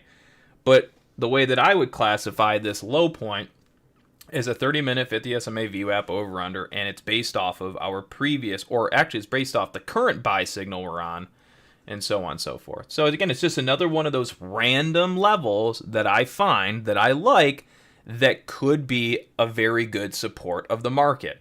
If it's not a good support, I really don't care. But I know that these levels, or this level I'm watching, has the potential to support the market. whether for a short period of time like you're seeing now or for a long period of time. So if you've scalped this long, you're up about 3, maybe 4 points if you caught the low. As far as the retrace, what are we doing? We're looking to retrace the 1 minute trend usually. So like if we look at the last leg of the market, we've pretty much done that, you could say. Let me settings low, high, boom. Right, so if you think about it, what are we doing? So we're taking this 30-minute VWAP, low, support, bouncing it, and our first objective is to take the 1 minute market back to its VWAP, which we just did. So if you entered long that bounce with me, you should take some profit there for like the very short-term high-frequency scalp, okay? And then if you're able to, now you can just hold a runner and see if the 30-minute VWAP ends up creating a big bounce. Right, we got the initial day trade scalp long. Now, does this develop into more of a bounce move is the question. And if it does, just hold a runner and you're good to go. So again, we have done what? We used a 30-minute VWAP support, bounce the market to where? To the 1 minute micro trend. Close out profit. Why? Because we don't know for sure if this VWAP support will hold for forever or if the 1 minute trend will keep us down. So we take the support in the micro, trade it back to the micro, close it out, and then we'll just see. Does the 1 minute trend keep us down? So far, yes. So what does that tell me? Well, it tells me that a lot of people, or some people, definitely took profit when I told them to because we got a nice kill candle. But it just tells me that currently the 1 minute trend and the 1 minute market, it's still bearish enough so that even with a 30-minute support, we couldn't stop out the 1 minute trend, right? You see what I'm saying? We took this last leg, bounced a 30-minute back there, and it's not strong enough to get above and squeeze out that 1 minute trend. Does it mean it won't happen? I don't know, blah, blah, blah, blah, blah, blah, right? But again, either way, that's why I said lock profit. Why? Because that is a far easier obtainable trade than predicting or holding a trade for however long, right? That one's pretty obvious. It's pretty obvious that it's easy to backtrack micro trends, all right?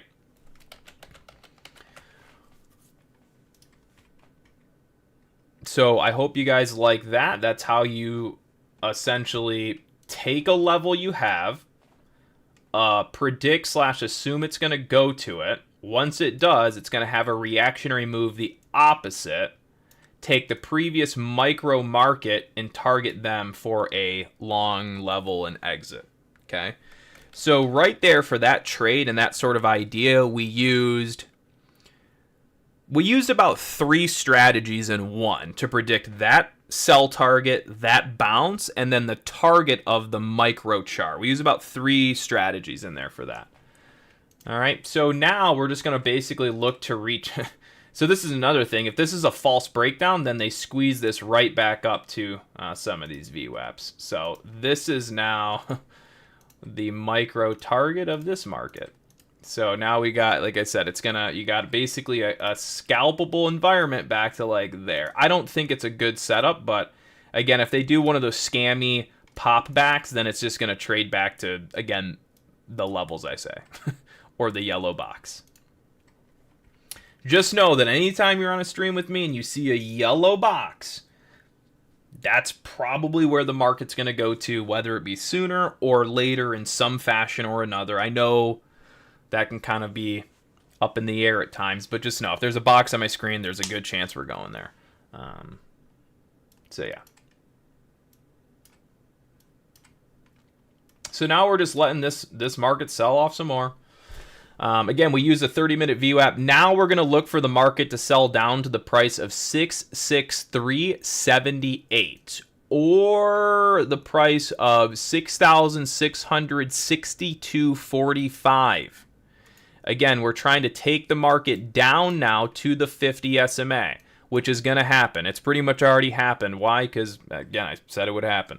No, it's just that's what the market wanted to do today. The market wanted to come down to the 50 SMA, and we sold it all the way down. We've taken out a bunch of supports along the way.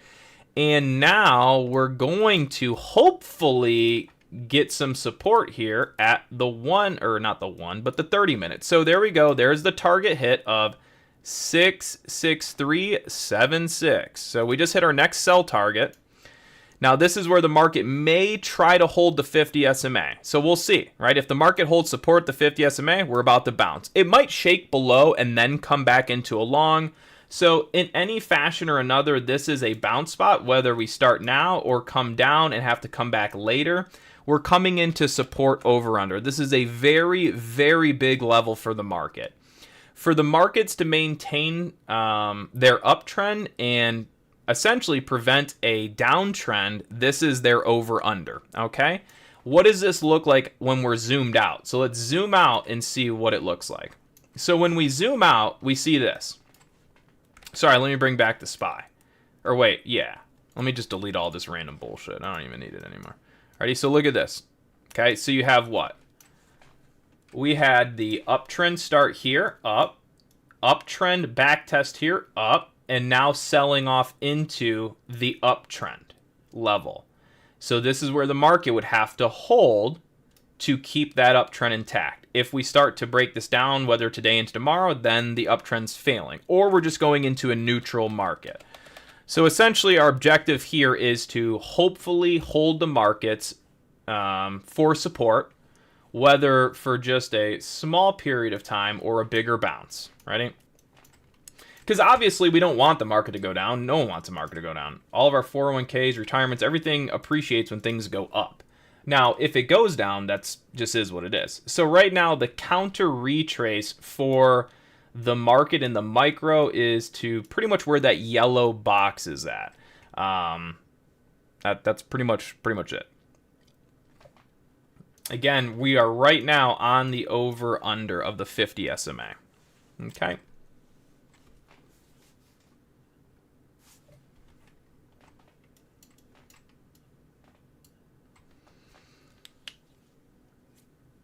Also, another thing. So look at this real quick. You see how if you look at the 30-minute, SPX is now below its 50 SMA. So see how we're below the 50 SMA, blah, blah, blah, blah, blah. See how the 50 SMA is now calculated up a little bit towards the price of 66389. And then also look at this. We just got to the SPX level. So sometimes the markets will kind of trade hands between SPX and SPY. But in this case, the 50 SMA for SPX and SPY is pretty much priced at about the same spot. So yeah, that pretty much just means that we are trading at a very important over-under. So yeah, that's pretty much it. So for the market to actually bounce on the SPY and on SPX, what essentially needs to happen is it has to now recover the 50 SMA. So any micro pop here is likely to test that 50 SMA, and if we can get above, then you can start going higher. That's pretty much the way it works. We're pretty much waiting to see if the market and the algorithms want to support the market or if they want to just bring it into a sell move. We'll see. We'll find out pretty soon here.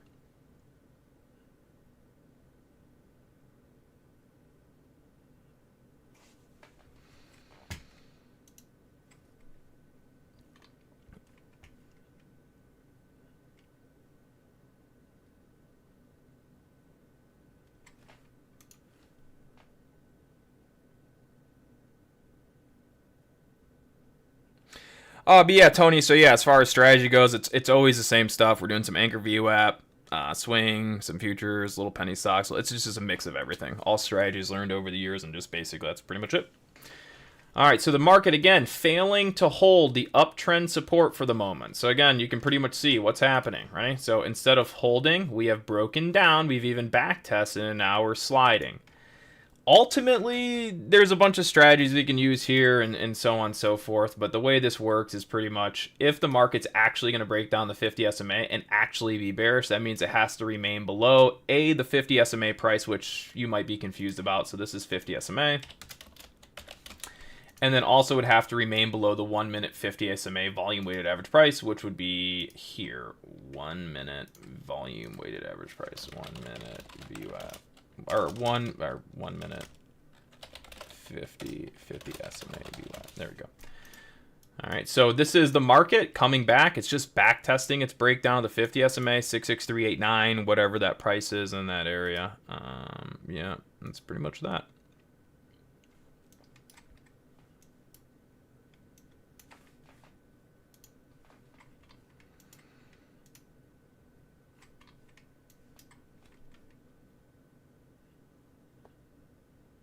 Yeah, so again, really the way this works, again, guys, ready? So again, it's either above the 50 SMA, market pops. If we're below it, then it's still kind of grinding downwards, if you will.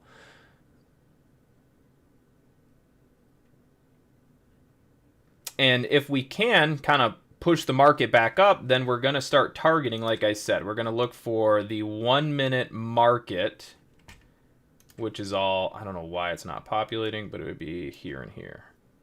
So you'll look for basically a retrace now to that yellow box that I'm adjusting. Right now, the market's still struggling to be over the 50 SMA. So pretty much that just means the bounce isn't commencing.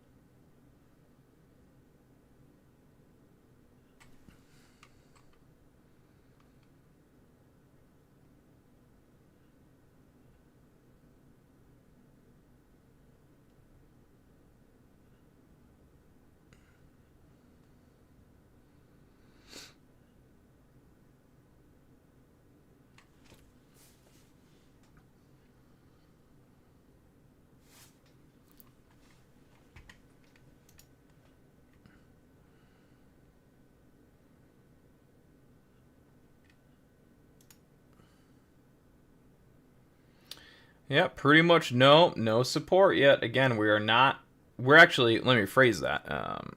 The markets are no longer bullish. We are neutral. We're actually neutral now. We're neutral to arguably bearish, and now we're just waiting for the markets to kind of tell us what's next, which is really straightforward. Again, it's simple, guys. I don't gotta say a ton here. It's just this.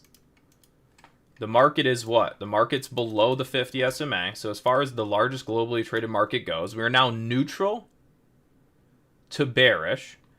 And we will go back long bias when the market recovers the 50 SMA. So now you're just not long bias the market anymore. Because why?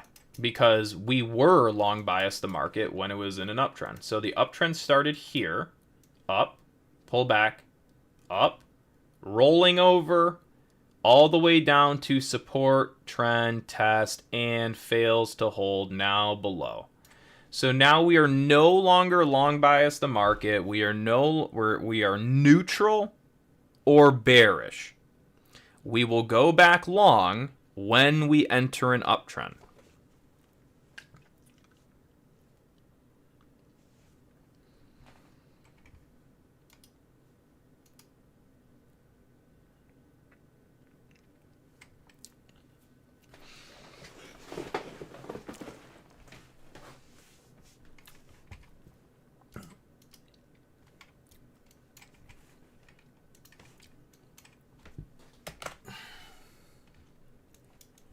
Oh my gosh, I hate that TradingView keeps the highlighter on. It's like, bruh.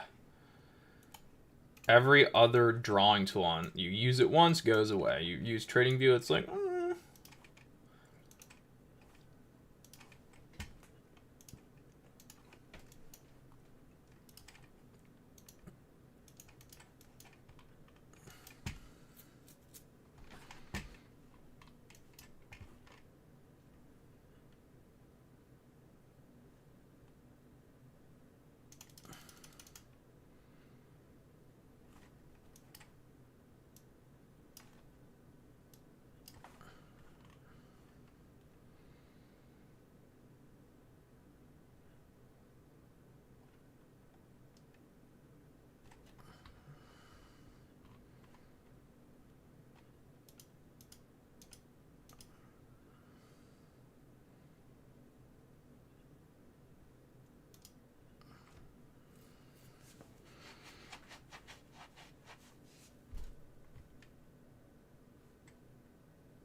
The uptrend. Yeah, so that's the other thing too. As far as confirmation goes. You know, I wish I could give you an easy one, but here's the deal is you're basically trying to trade the momentum above or below. So when you say when is it confirmed, right? So I mean, this right here would be a confirmation of a 1 minute move, right? So on the micro, right, we break the 50. Here's the back test. So that would be a confirmation on the 1 minute, right? But the bottom line is a lot of times the market doesn't wait for confirmation. If the market goes into an uptrend, they'll just blow it up. If it goes into a downtrend, they'll just run it down. So a lot of times when using this particular system, it will keep you on the right side of the market almost every single time. But the market doesn't like to allow you confirmation. It's just going to go. And that's because a lot of algorithms and computers use this system. So if they want things to go up in an uptrend, they're just going to drive the price higher. If they want it to go down in a downtrend, they're just going to drive it lower. So essentially, it's literally just a 50-yard line, and your bias has to be bullish above and bearish below. That's pretty much it. I wish I had another way of saying it, but there really isn't. And I'll show you an example. Ready? So watch. We'll go to this 30-minute. Let's go back to, we're going to go back to the last FOMC. So we're going to go to FOMC right there. We're going to turn this chart into a regular trading hours, extended hours, and we will go back to a 1 minute, and we're going to go all the way back to the last FOMC. So last FOMC. Right? So this is the problem with it. Is this was a level, right? So it would be bullish, bearish, bullish, bearish, bullish, bearish, bullish, bearish, bullish, bearish. In theory, right? But the bottom line is uptrends start above, downtrends start below. This 50 SMA is the yellow. So on this screen, what you're looking at, the yellow line is the 50 SMA. When we're above it, we go into a long move. When we're below, we go into a sell move. So essentially, last FOMC, they broke the market down into a sell move. Then they brought it all the way back to the 50 SMA. And then when everyone went to sleep and after hours, they triggered the algorithm to go into a long over the 50. And since then, what's the market done? It's just trended up because that's what it should do in a buy move. Now, today, you just saw the market do what? The market just broke down the 50 SMA. Where? Right here. So, if we look at this chart, real quick, let me take this old shit off. Again, if we're looking at this chart, we know what? We know the last long move started here. Last buy operation. I just hate when TradingView is just not working perfect. So last buy operation. Okay. And now what? Support broke.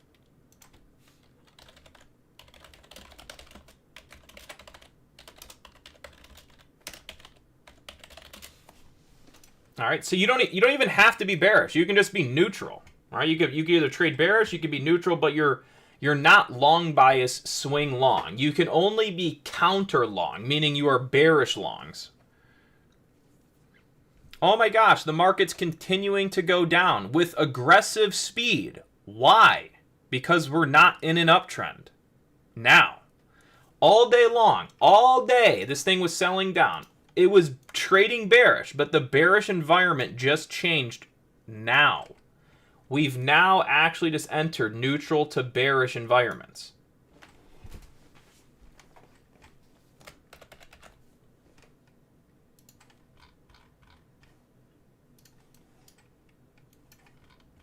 Hold on, I gotta make sure. Oh, also the price target. Oh, we just hit support. Dang it. Yeah, this is a good chance we got a bounce coming.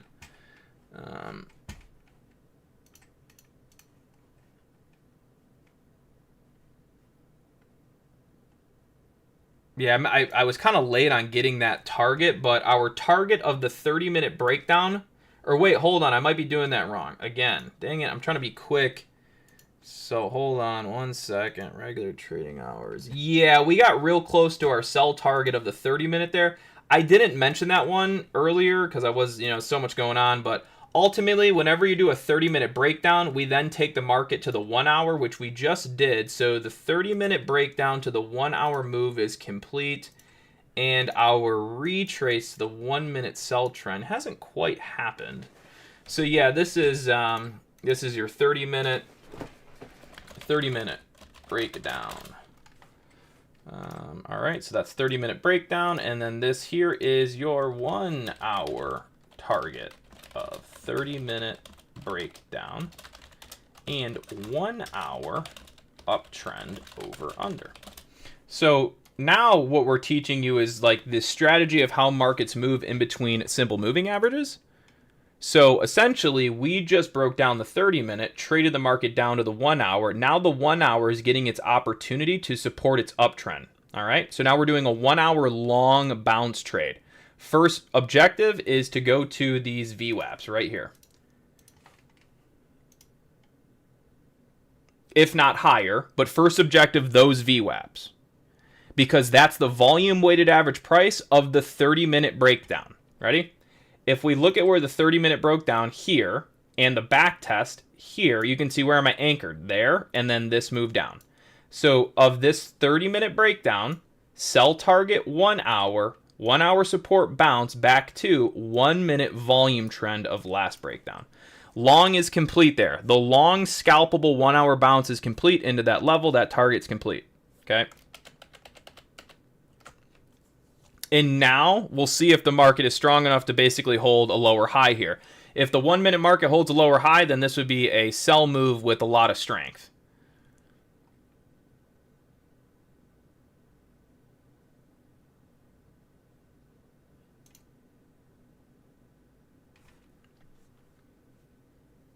Yeah, so the level that we just hit, this VWAP level that I'm talking about, where we close that long, right? So this is the 1 minute VWAP trend of the 30-minute breakdown. So if the breakdown is legit and it's going to continue, it stays below that VWAP.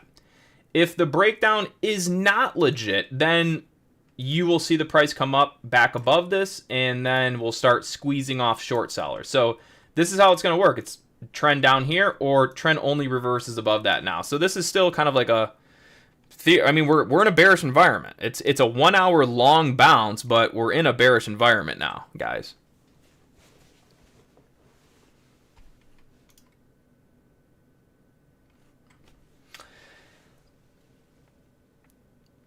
I mean, I don't know any other stream that's able to do that. Where you can, well, I mean, we were kind of late on the prediction of the down move. Well, we weren't late. We were late of announcing it, but the trade is always the same. If the 30-minute breaks down, you look to the 1 hour. That's it. So though we didn't mention this 30-minute breakdown and then, hey, market's going to go here, that's my apologies. But just know that for the future, if I don't say it, anytime you break the 30-minute down, we look to go to the 1 hour. All right, and then we look to bounce the 1 hour, kind of like we're doing right now.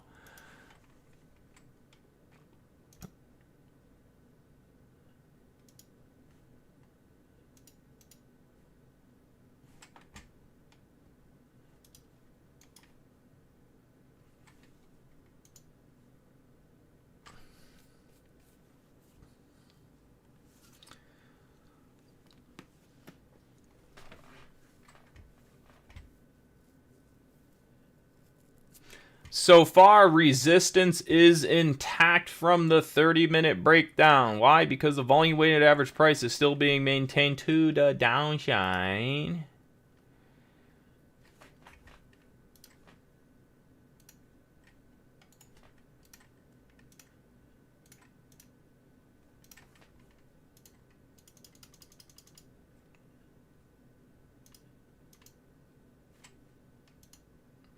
All right, you see how the higher low, you see that higher low off the low? Why is it doing that? Because again, that's the low. We anchored the low. There's a dip. Got it? You see how we're creating the higher low off this bottom? It's not even a great higher low. It's just you see how we're creating that dip? We're taking the volume weighted average price of the most recent bounce bottom, and that's where we're using for a higher low. So now the 1 minute market that essentially took, hold on. So now it's, again, it's this 30-minute market sold us down to the 1 hour. We did the initial reversal bounce back to 1 minute trend resistance. We then sold the market back down to 1 minute trend higher low support off the most recent low. We've now higher low the bottom. This long squeezes if it can take out the sellers of the 30-minute breakdown. Okay? And the maximum long target we will look for if we squeeze them out is back to the price of 66387. Again, if we do a failed breakdown and squeeze out the traders of the 30-minute breakdown, the target will be 66387. Is it a guarantee? No. But just listen to the things I say, and it all makes sense. So what you're seeing is a 1 minute micro break of the level that we said can squeeze shorts. So now, what does it mean? It pretty much just means if we're going to go get 66387, we don't want to see the price below 663. Because again, that's just what I say.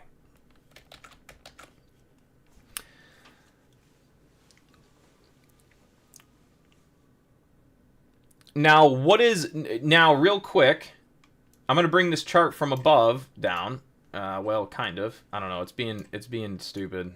I don't know. It's being dumb. But anyways, so what is that price of 66387, blah, blah, blah, blah, blah. What is it? It's a back test.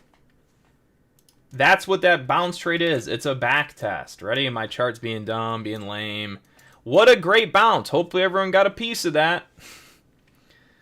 But yeah, so you see how we broke down the 50 SMA, right? So that's a breakdown, right? So we broke the market down from the 30-minute down to the 1 hour. Now we're doing a 1 hour long trade, and we're taking that 1 hour back to the 30-minute because the 30-minute broke down. This is a 1 hour bounce, and we're back testing the 30-minute breakdown. As people, you guys know, if something breaks out, it needs a back test. If something breaks down, it needs a back test. So what is what we're doing? We're just bouncing the 1 hour. And if we can fully squeeze out the sell move, the 30-minute breakdown, then that's the target, right? That's it.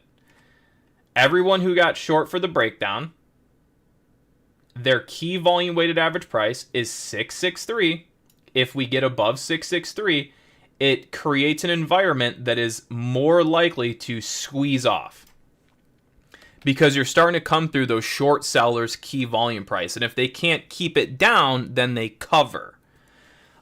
It's not a guaranteed trade. It's just a setup that we see happen often enough to talk about it, right?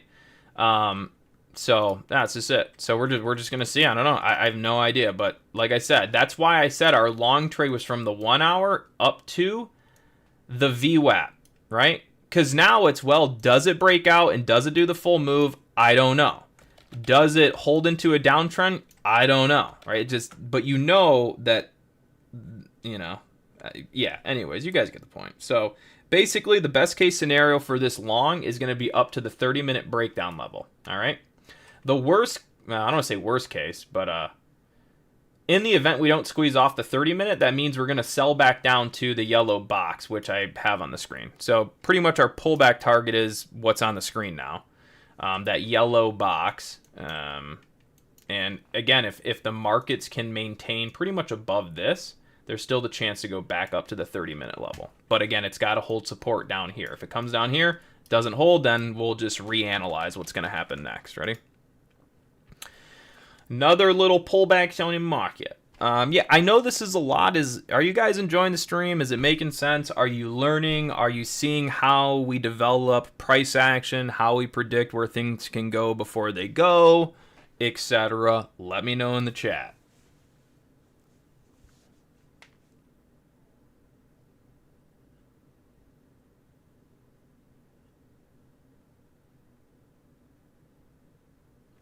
Oh yeah, by the way, if we don't go up to the 30-minute breakdown as a back test, what are the targets? Again, the targets would be this yellow box on the screen and or the yellow box below that, which I'm putting on now. So these are our pullback targets for a failed 30-minute back test. So we just did a what? We just went 30-minute breakdown to 1 hour bounce. 1 hour bounce back to 1 minute VWAP. potentially as high as the 30-minute, only if it maintains above 663. If we fail 663, then we're going to trade back down into 66250. All right.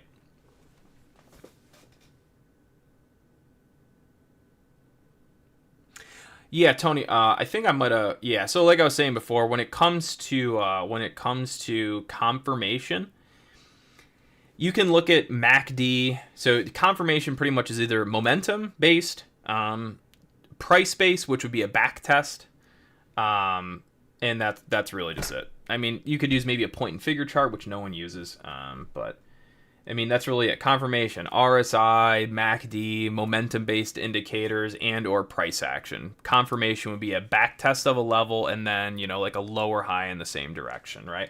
All we have right now with this is just a breakdown and a bounce, right? And, volume weighted average price down, etc. Actually, I could bring up, I don't have it on this chart, but I could bring it up on another one. Let's see. I think it was this one. Let's go to SPY. All right, so look at the MACD. The MACD is obviously bearish. So obviously we're not momentum confirmation up. We're still bearish, right? It's very oversold, so duh, right? Like, you don't chase a low. So yeah, I mean, I would say we are not long bias the market. We are neutral and bearish. We were only long bias there for a counter long off the 1 hour. Okay. So yeah, again, we just did a counter long trade on the largest globally traded stock market ETF. Why? Because we had a breakdown to the 1 hour. The 1 hour was support, so we bounced the 1 hour. We try to bounce the 1 hour for as long as we possibly can, which was back to 1 minute VWAPs or back to the 30-minute breakdown level, etc. All right, now we're looking probably to run this thing back down. So to be honest, be careful. We'll see. I mean, there's no guarantees, but again, if we start to break down this 66290, then there's a likelihood we go back down and we're going to start testing towards 66258. So we'll see. Give it a sec. We'll see what has to come.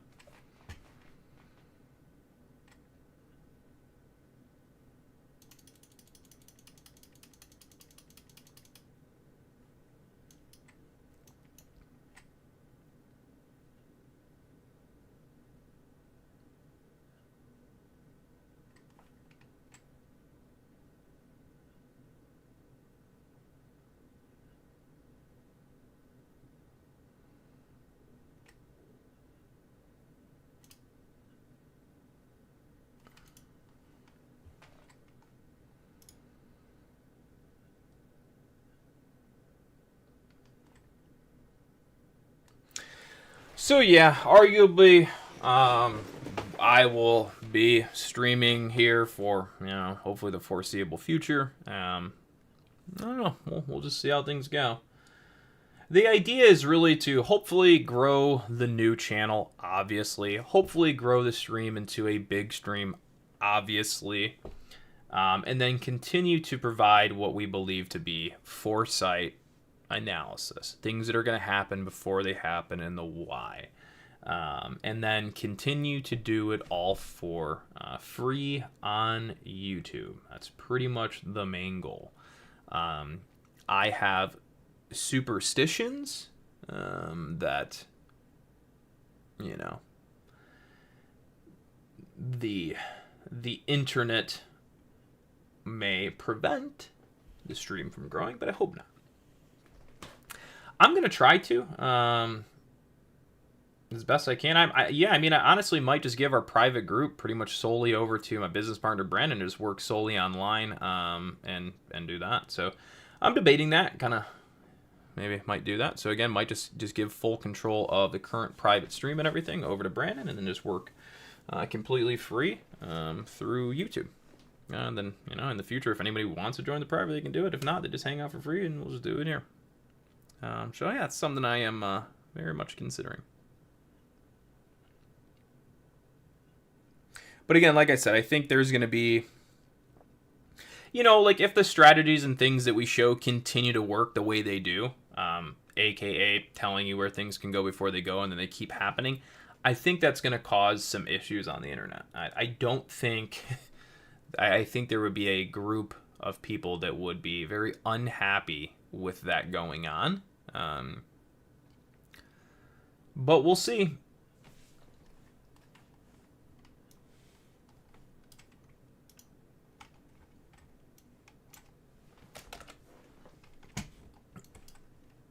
All right, so what has happened? As we had said, support has to hold here, and then it can squeeze the shorts back to the 30 minutes. So that's arguably the trade that's underway. Again, as long as it's over 663. So if you bought into the most recent dip support, you could take a little profit. Say if you're on futures, you could take a little profit, then hold the runner for the last target. There.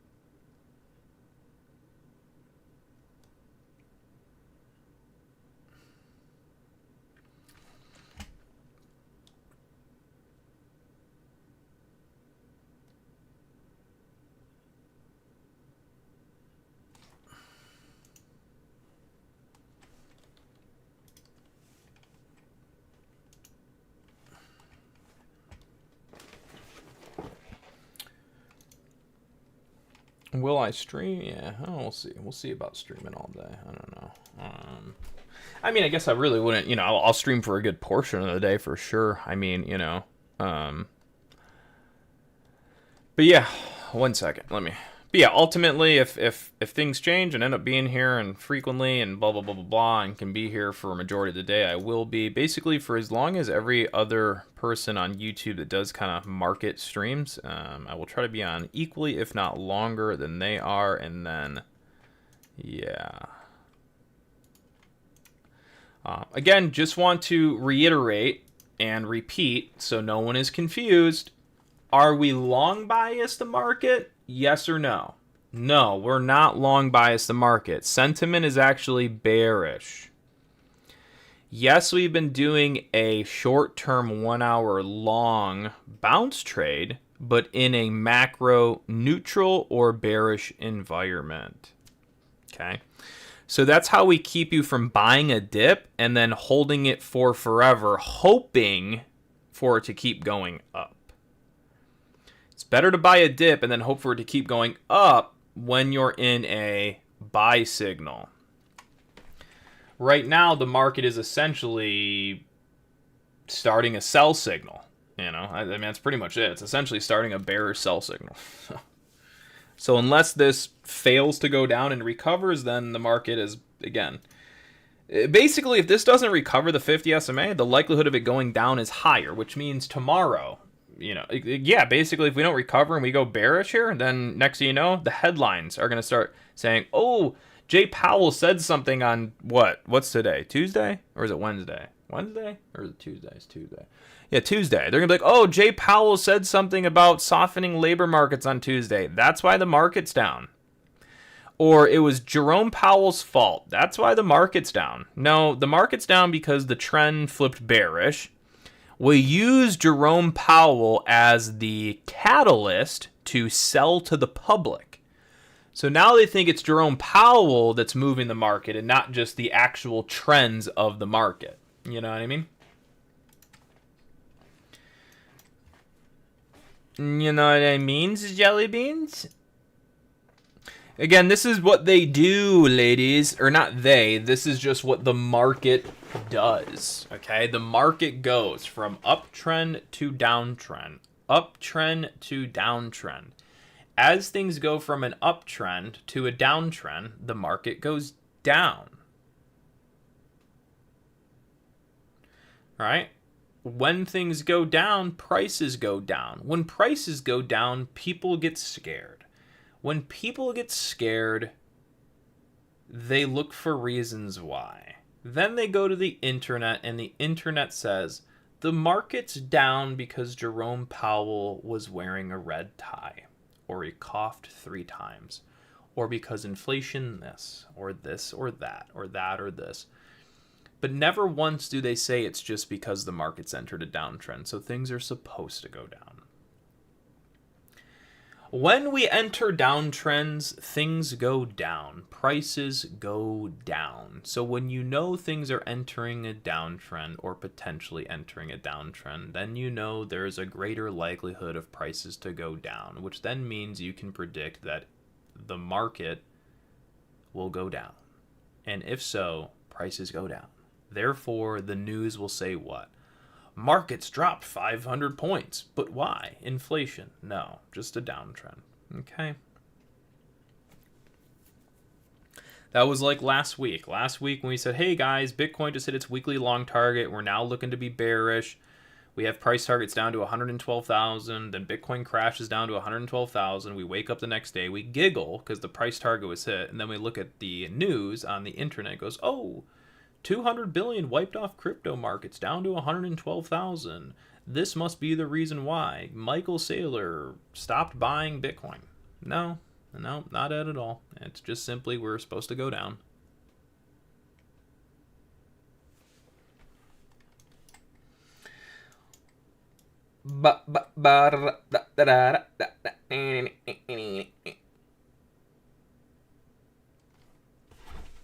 Again, guys, thank you for tuning into the streams. I do appreciate you guys. Make sure to share the stream with all of the other random Discord groups you are in.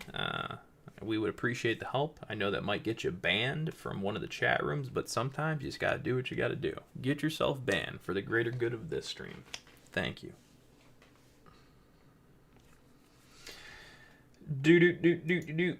What's going on with Bitcoin? Bitcoin's down to 111,900. Oh my goodness.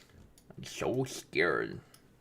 Does anybody know what the current sell target on good old Bitcoin is? The sell target is 110,700.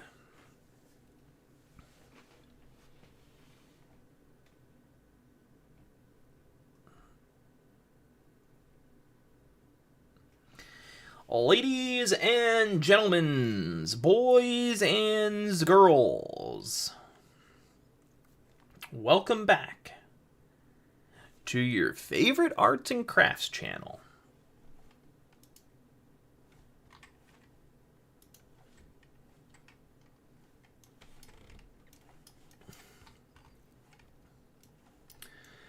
Okay, ladies and gentlemen, boys and girls. Again, we are just in a bearish macros, neutrals environment. If you're swing long right now, you're wrong. Stop. Don't be. We're simply testing the volume weighted average price of the low of day here, which means there's a good chance we're going to do a little bit of a support bounce / pop. And it's going to do what? It's going to go up to the VWAP that I'm putting on the screen now. Wait, hold on. Now. Oh, it already did that. Who would have thought? That, ladies and gentlemen, is how you predict where a support's going to be, where it's going to bounce to within a few seconds. Cheers. How could you have used that for your benefit? You could have bought the support, sold it into the VWAP off the high. You could have scalp short the VWAP there. You could have done nothing. You could have just laughed. You could say this is going to be support, it's going to go, however you want to use it. That's up to you.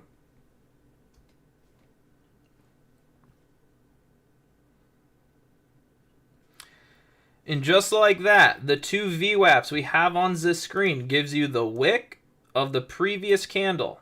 And the other VWAP gives you the wick / high of the previous candle. So two of the VWAPs that we use for the screen have created the high and the low of the previous candle. Crazy. Really not crazy. Just simply volume and trend.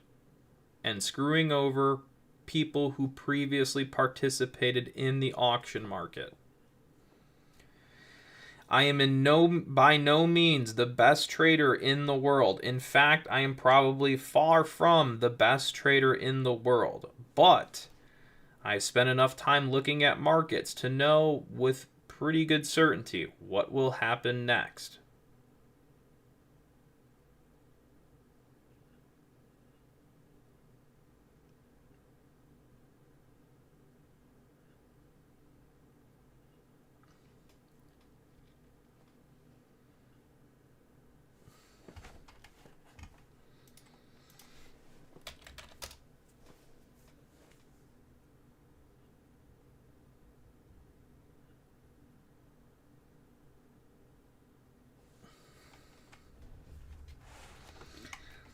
Ba ba ba ba ba ba ba ba.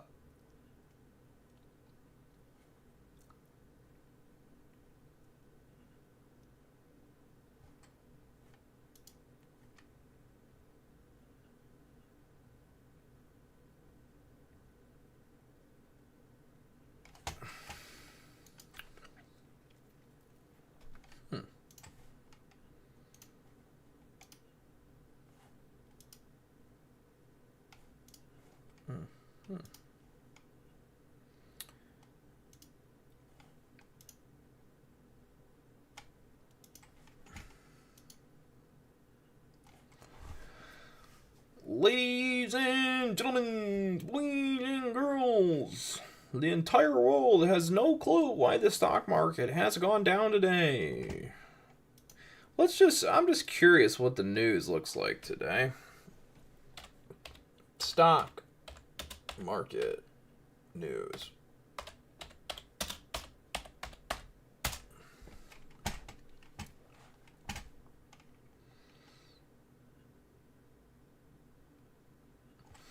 Again, here it is. The news. 9 minutes ago, stock market today, Dow and S&P 500, NASDAQ slide as Powell. S&P 500 retreats from record high as AI trade and Nvidia fizzles. Powell hints stocks are something.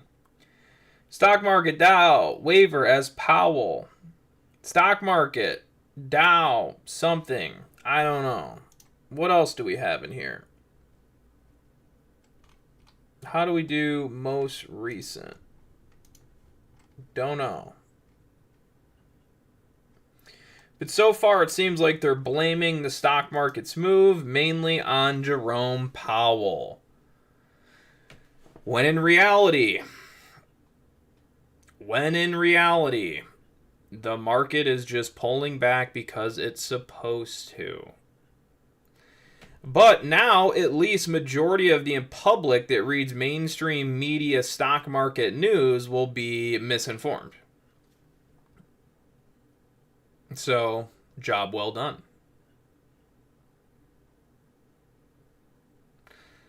The SPY is simply just holding support for the time being at the volume weighted average price of the current day's low. Why? Because that's pretty common. The next sell move and volatility leg can only commence once the volume weighted average price of the current day's low is taken out.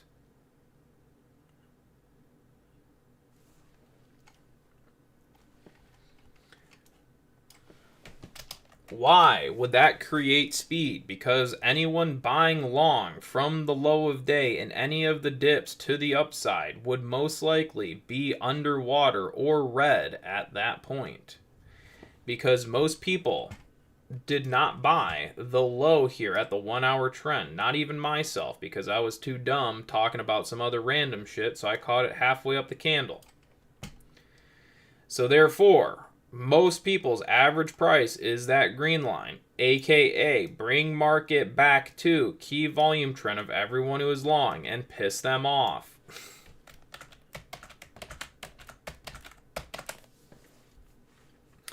Again, SPY market just sitting on support. Again, guys, really nothing crazy here. It's just doing a little retest of the current VWAP off most recent leg. Ready? Take VWAP. We anchor here, red candle.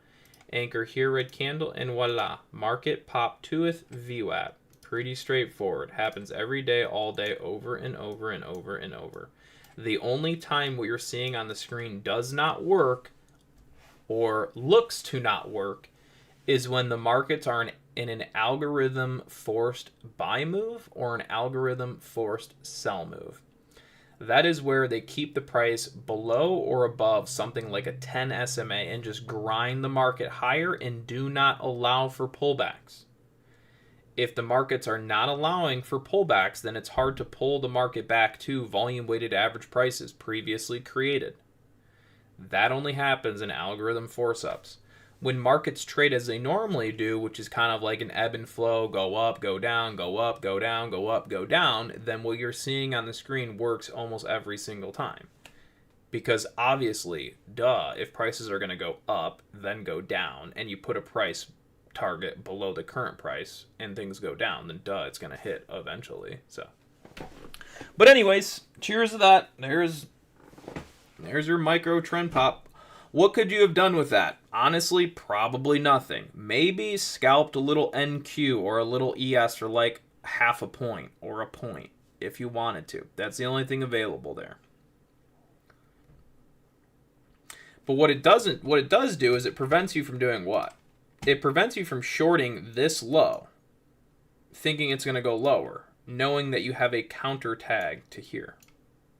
You'd be better off starting short here and then just stopping out if it goes higher, rather than shorting this low, waiting for it to come back, and then not knowing if it's going to hold resistance or not, and then breaking out. And then you have double the loss.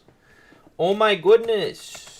So yeah, pretty much again, we're in a macro bearish to macro neutral environment. You are no longer swing long sentiment. If you are, you're wrong. You have a higher likelihood of losing.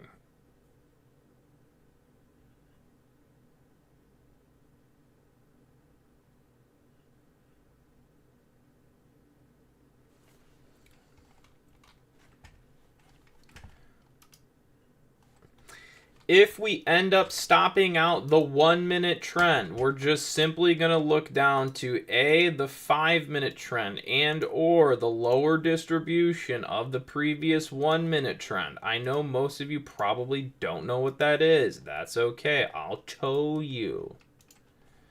Style, lower band, yes, boom, bang, boom. So pretty much the box on the downside will be the target if this VWAP trend breaks down.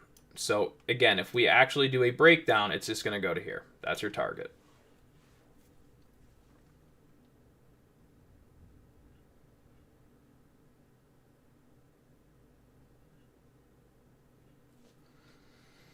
So there's your first candle to break down. This is the first 1 minute candle to back test, the breakdown. If this 1 minute back test is legit, goes down, great.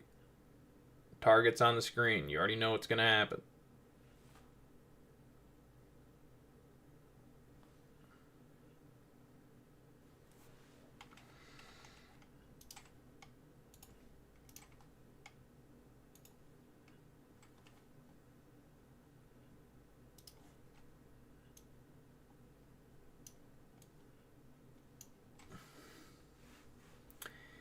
Oh my gosh. That's crazy. What we said happened would happen. Now, I know it's only literally one candle going like a few cents. You know, it's not like anything crazy. But that's just the way the market is set up right now. That the breakdown move was simply from 66268 down to 66254. Literally, there was only, what was that, 8 and 6.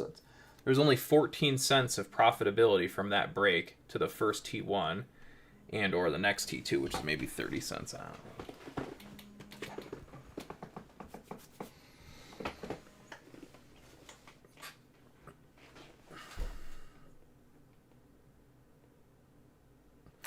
That's crazy.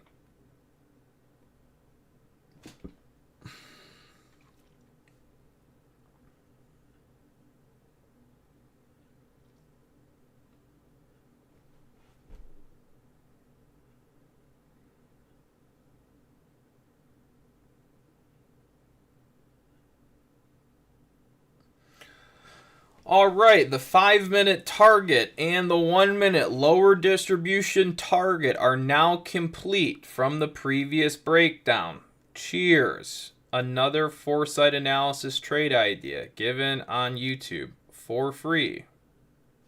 Yay.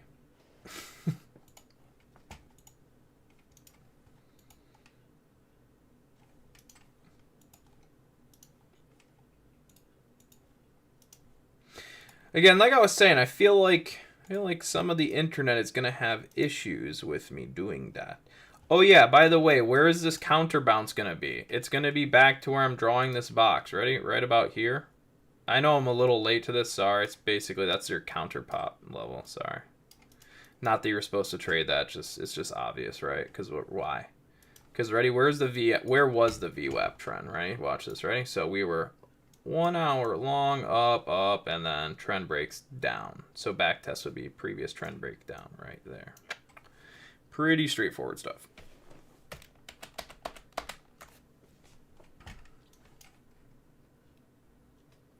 Now, obviously, if this thing just breaks down the 5-minute, then what? Then you're just looking back to previous low. You're not looking lower than the previous low because that's just dumb. You just don't do that. You don't look for things to go down and then break previous lows on the first try. Usually you expect them to do a little shimmy, then maybe, right? But essentially, low a day is now the sell target with the 1-minute lower distribution breakdown and the 5-minute lower distribution breakdown. It's going to be to about there. Right? Granted, I don't. Really, the trade call was down to the 5-minute, but obviously, if this doesn't get supported and hold up, the next thing to do is just go back down to the previous low area. But anyway, so really, the trade idea was the breakdown down to the 5-minute and the 1-minute lower distribution as suggested, not down to the previous low. But that's just what you could expect, obviously, if things kept going down. So, yep. And that's why there's a box here on the screen and there's not a box at the low, because we were not targeting the low. We were targeting the box.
baby.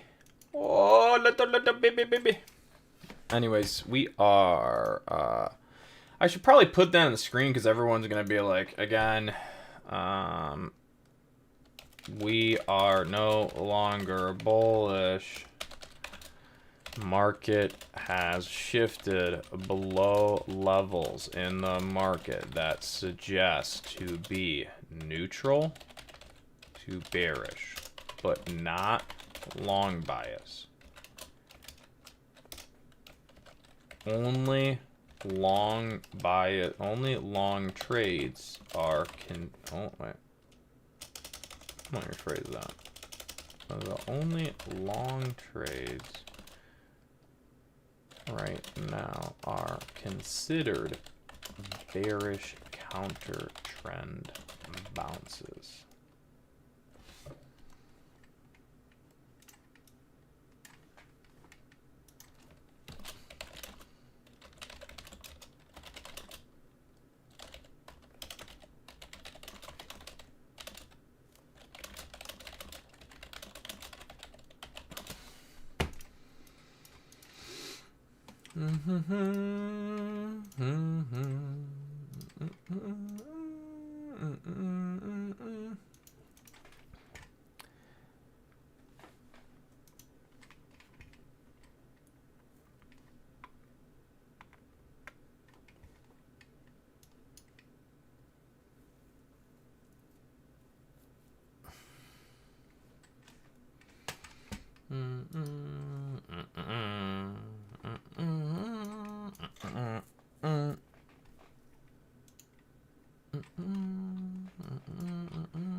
All right, so the long target right now, or is / was, again, just, I don't want to say long, I mean, yeah, call it long target. Okay, that's just this box on the screen. So as high as T1, T2 of the box.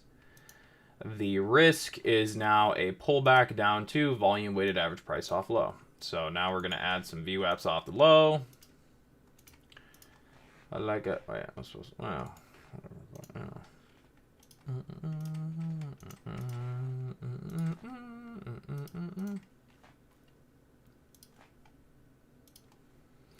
All right, so pretty much yellow box on the downside is key volume trend for buyers off low, also pullback destination. So essentially you have, again, box on the upside is your long target, and the box on the low side would be your pullback to higher low support build opportunity level.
Our pullback target to the micro is it's pretty much complete, 90% of it again. We hit, yellow box on upside, so we're just pulling market back down to yellow box on low side. Pretty straightforward, no confusion. That being said, I think I'm going to go get a coffee. I'll be right back.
Actually, I had my mic muted that whole time. I was kind of messing around. My apologies. But yeah, so on the screen, we're coming into the 5-minute volume trend of the sell signal. A lot of times this can hold some resistance. So basically, we'll see. Again, I don't know for sure. This one's kind of an up in the air, but ultimately looking for a little bit of resistance here to pull back down to the 1-minute micro trend as you see on the screen. If the 5-minute volume weighted average price of the sell move gets taken out, then that trade idea is obviously not going to work for the time being. So pretty much it's all set up on the screen, right? Up into the yellow box, then down to the previous yellow. That long sort or that sell move fails if we start to break out 5-minute volume weighted average prices. That's if we start to break them out. Again, if. And just to kind of emphasize what we're doing so you guys are aware, remember, or wait, that'd be the 1 minute. Hold on.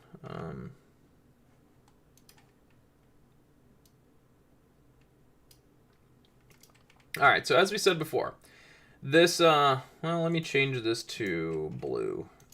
This blue VWAP is the 1 minute 50 SMA VWAP from the breakdown. So pretty much everyone who shorted today from the price of 664 and lower, they're all underwater, more susceptible to getting squeezed. Now, the 5-minute volume weighted average sell price is priced at, so here. So this is pretty much what we're looking for. Is we're looking to see if we can maintain resistance on the 5-minute sell trend and then just bring the market back down to some 1-minute stuff, because that would be more of an easier trade right there. So pretty much, again, what you see on the screen is pretty much what we're trying to do.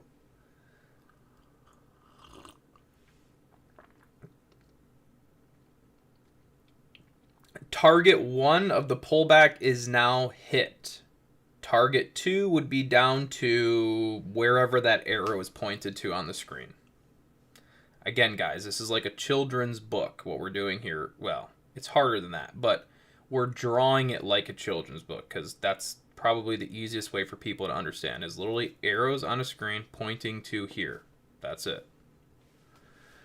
All right, that trade is complete. Job well done. If you took that trade, lock some profit. Don't be an idiot.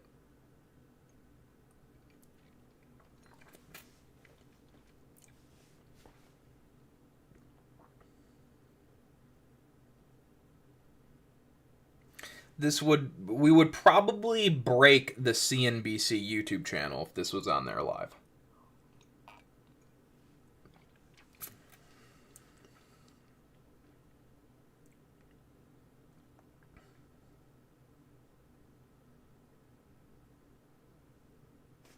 And actually, this could be, well, I mean, I'm not going to put it that low because it's really not. But you know.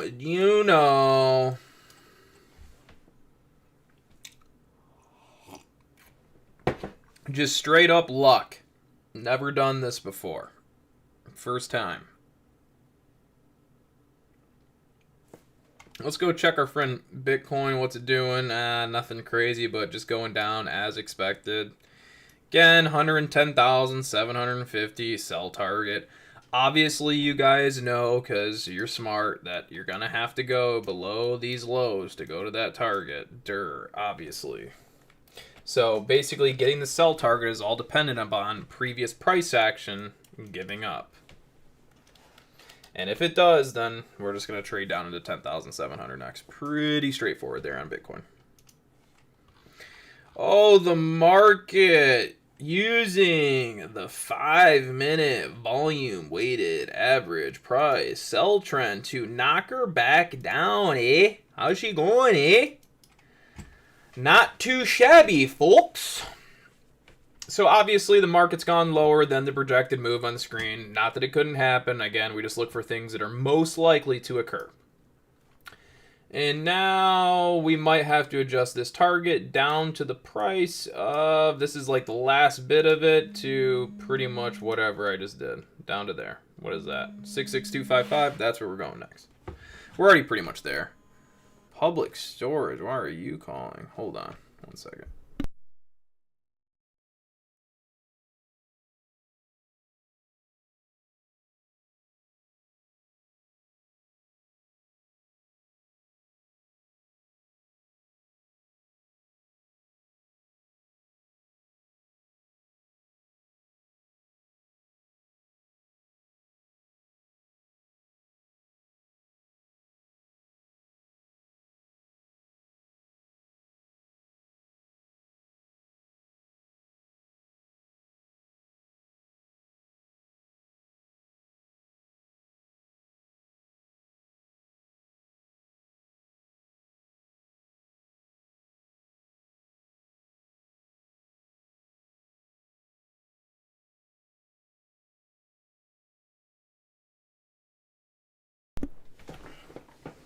Just public storage calling to tell me that if I could just give them more of my money, then they will not give up my storage spot. Really appreciate the phone call.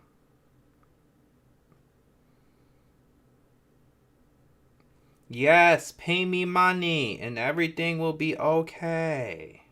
Sure, sure, sure.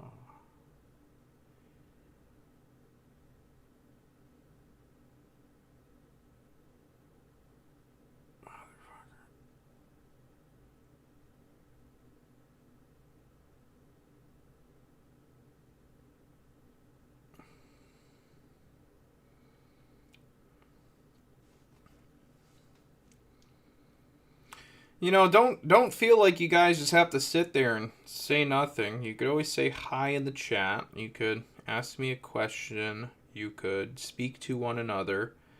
Our chat doesn't move quite as fast as some of the others because we don't have 1,000 bots on our live stream inflating the numbers, but maybe one day.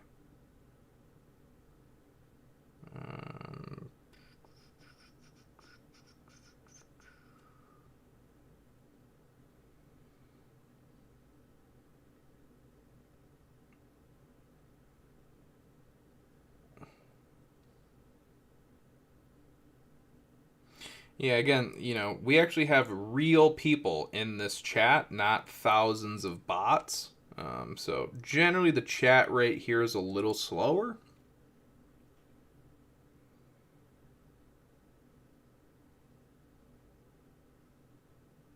I just don't get this. Public storage says sign. Oh, there it is. Update and sign rental agreement. Literally in a huge button on the top of the screen that I was missing.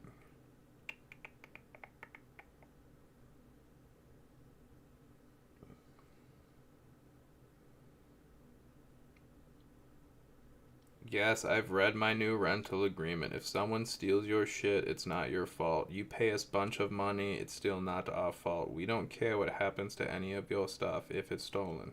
Do you agree? Yes. Perfect.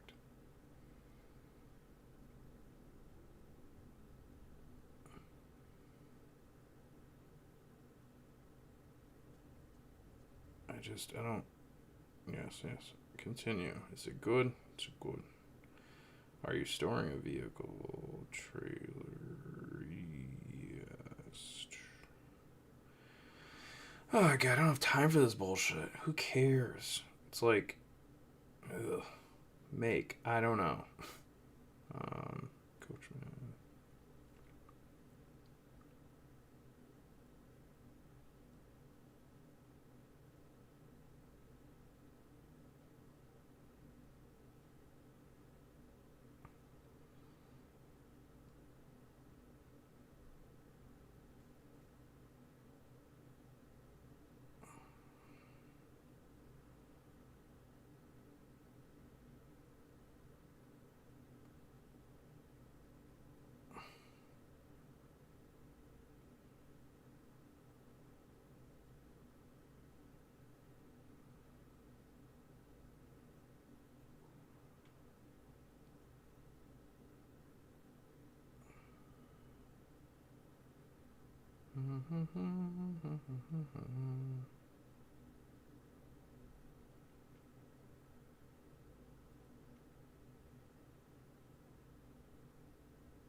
All right, so I think that's good. Yeah, so you know, we'll see if our streams end up growing big. That would be cool.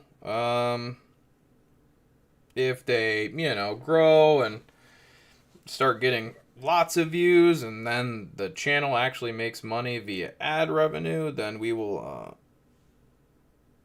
And we're going to be spending a portion. What's this?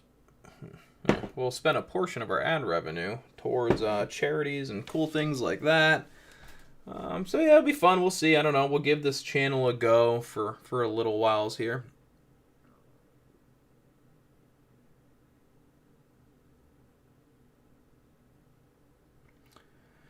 So, yeah, Steve. So you're talking about the 50 SMA strategy applied to the 50 SMA strategy that we talk about religiously on the market, SPY, SPX, can be applied to any stock.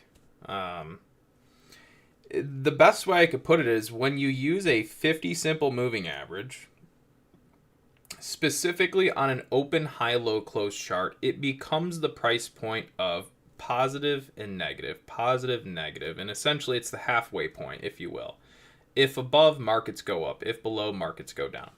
And so when you apply that logic, you can apply it to any equity, any ETF, blah blah blah blah blah. They all work the same. It's sometimes a little easier on the market because the market isn't quite as volatile as an individual stock.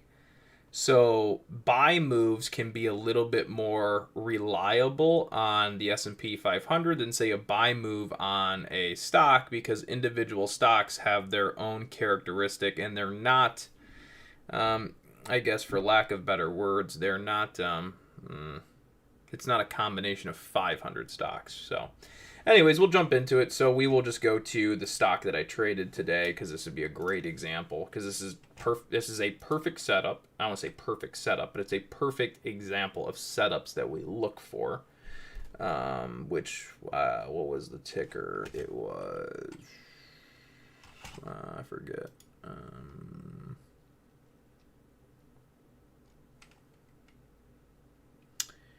Oh, that's right, ZSPC, which we'll bring up here. Oh shit, ZSPC. I think this was the one. Yep. All right, so ZSPC, something as simple as this.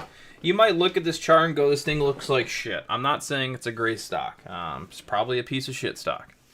But today it started an uptrend. So let's start here on the 30-minute. The main time frames that as it relates to penny stocks too. Pretty much everything, but just to keep it simple. 30-minute, 50 SMA. Open high low close chart for a penny stock. Also the 4-hour 50 SMA. So we'll just map this off real quick. This is 30-minute. Here's your 50 SMA. When price is above that, it goes into an uptrend. So if we look back here, what happens? Ready? See, price here goes over 50 SMA, breaks out into an uptrend, right? Right here is a back test. It goes below, breaks above, back into an uptrend. So I'm going to highlight, instead of with this yellow line, I'm just going to kind of put two little line. I'm just going to do this. So this line here, that's the start of a 30-minute uptrend. This line here, that's the start of a 30-minute uptrend. After the break of the 50 SMA here, price increased 12%. After the breakdown recovery, price increased as high as 17%. And then on this last one here, price increased 40% from the uptrend start. All right, now we're going to look at a 4-hour because it's just another time frame you look at. And if you look at the 4-hour, you'll pretty much come to find it's almost priced exactly the same. It is priced exactly the same as the 30-minute. So anyways, that just tells me that today the uptrend start for the stock ZS. Actually, this is wrong because earlier this was a little lower. Hold on. I see what I did. So this is actually supposed to... Not that this matters. This is like differences of pennies. So realistically, it's down there.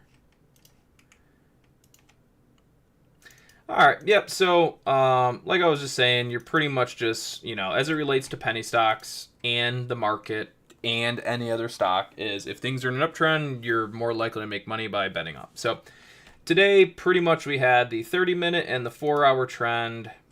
uptrend start here. So uptrend started right where the yellow's at, but it's over here. So this is the uptrend. So uptrend started, exploded. This morning we pulled this penny stock back down to where the uptrend starts. So that would be higher low support. I added long pretty much in this bottom and then sold majority on the tippy top here today. So I sold 95% of the position on this high that I bought on this low here. So I bought down here, sold up there. I'm still holding a little bit, in which there's really no point because I'm just losing at this point. But yeah, so that's it. You find out where uptrends start, and you look to buy penny stocks where the uptrends start. That's it. So it's the same thing with the market.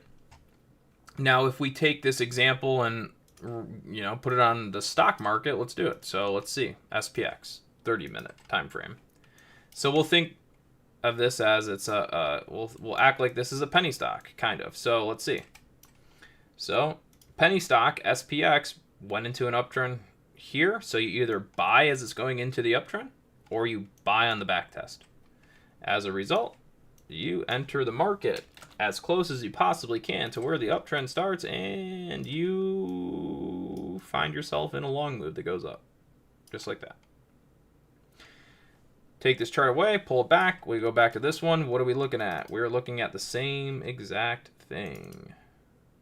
Here is your 30-minute. 30-minute enters uptrend here. Add long.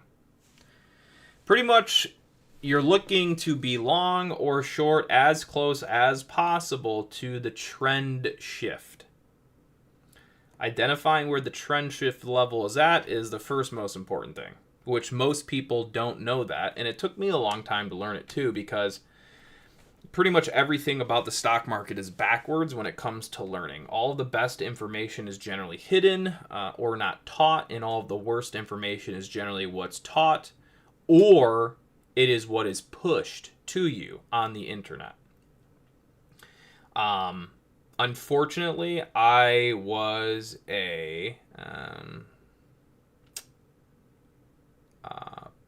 I played a big role in providing inaccurate information on the stock market for some years. And when we say inaccurate, it's not that it's inaccurate, it's just not the best, if you will. Our first YouTube channel, my first YouTube channel, pretty much instantly started growing, like the first couple videos I posted. The first couple videos I posted were, again, the very generic basic things like how to build a scanner on FinViz, and this is how you catch penny stocks that are exploding.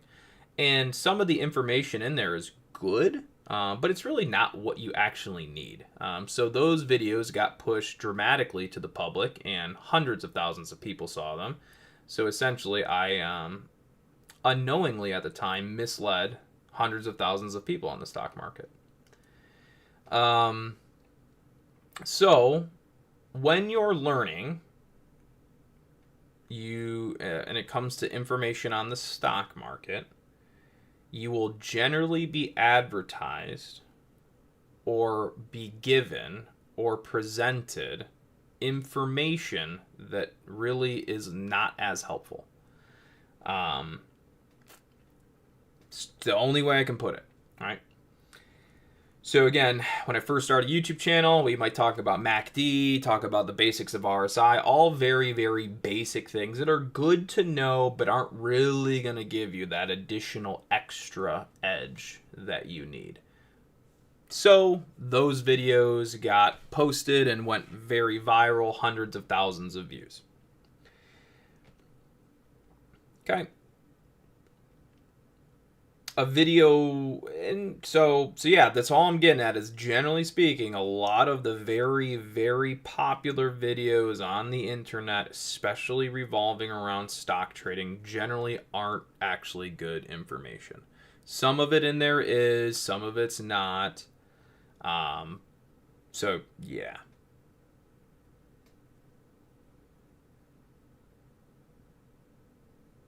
So and the reason, and actually tying back into like some videos, I used to like post some videos about, here's how to build a scanner, and this is what you're looking for in a scanner to catch the right stocks.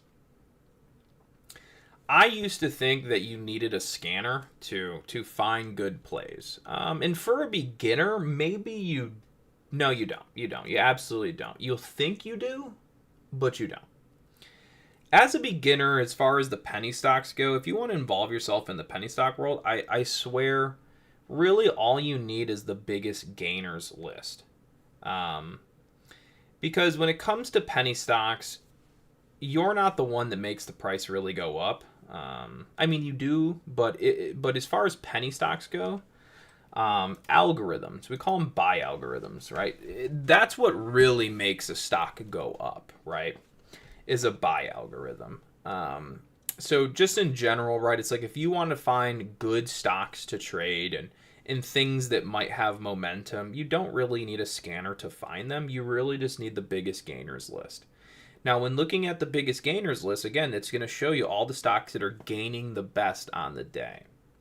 All of the stocks that are gaining the best on the day, 95% of the time, they're all in an uptrend, right? Because obviously, right, if something's becoming the biggest gainer and it's going up, the likelihood it's in a downtrend is pretty much non-existent. There are certain scenarios where the biggest gainers are stocks that are in a downtrend, and they're becoming the biggest gainer because they're having a big bounce back to resistance.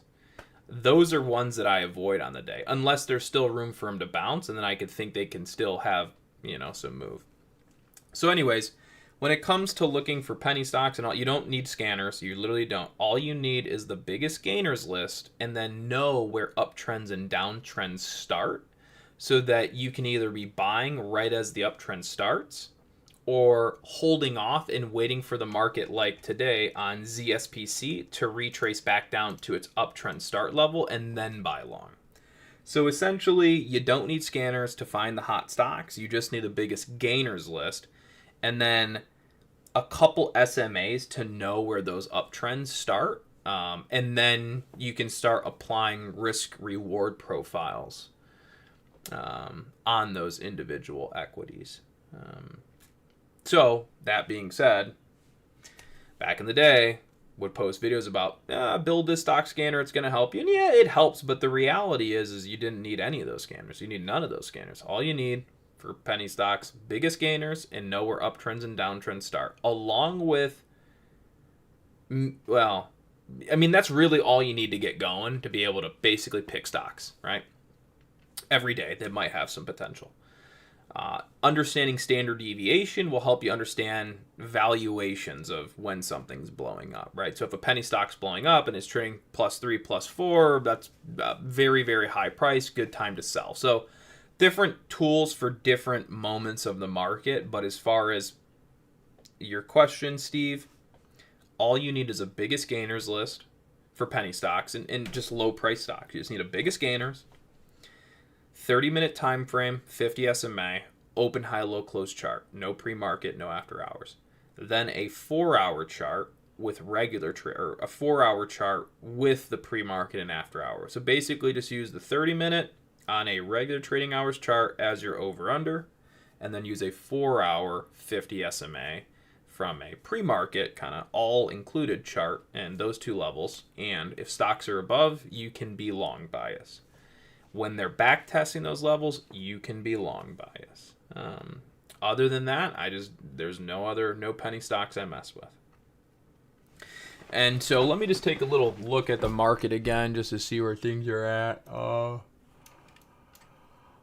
So again, markets are doing pretty much as they should. When we look at the markets and you guys here join this stream every single day, you pretty much will never, I would like to say you'll never be confused.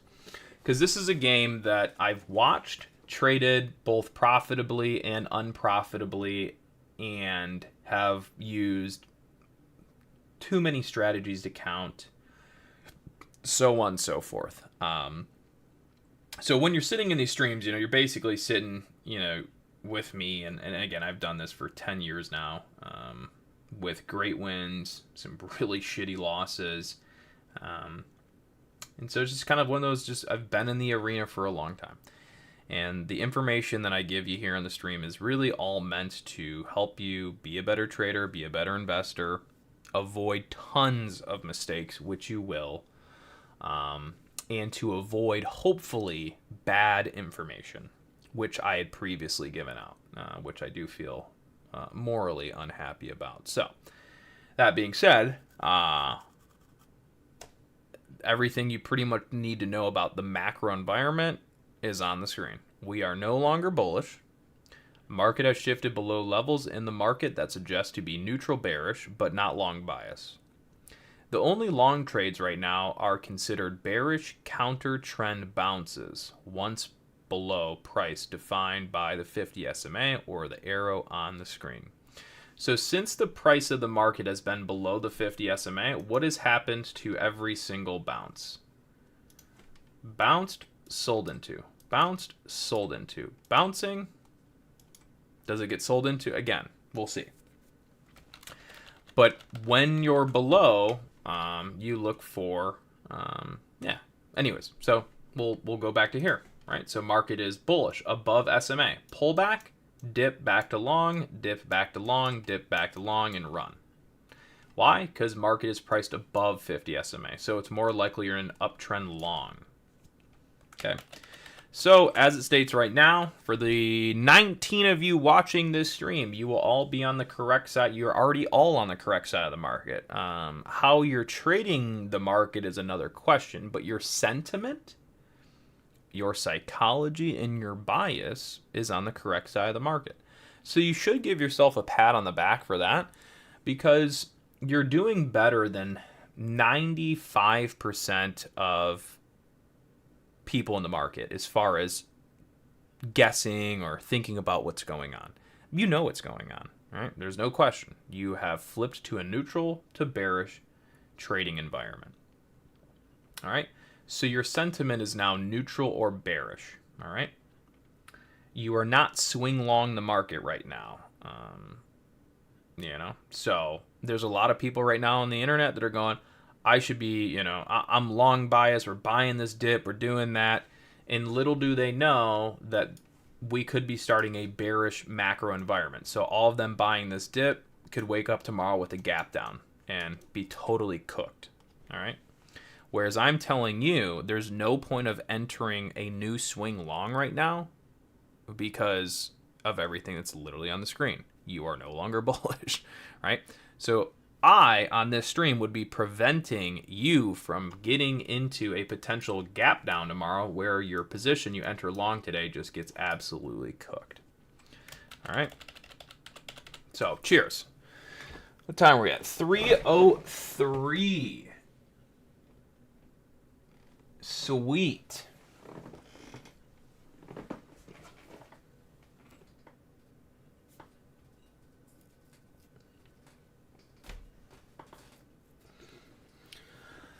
Anybody have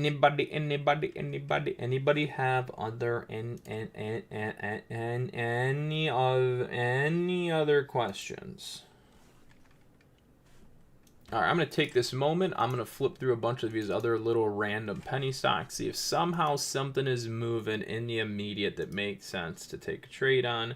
The likelihood is probably not, because that's usually how the market goes. Usually the market is not set up in a way for you to take advantage of it easily. Damn, Sava up to 357. See, Sava's actually, you know what? I don't know. I want to say I kind of maybe made a little mistake on Sava today. But it's just, it was one of those ones I just couldn't get behind, but it worked well.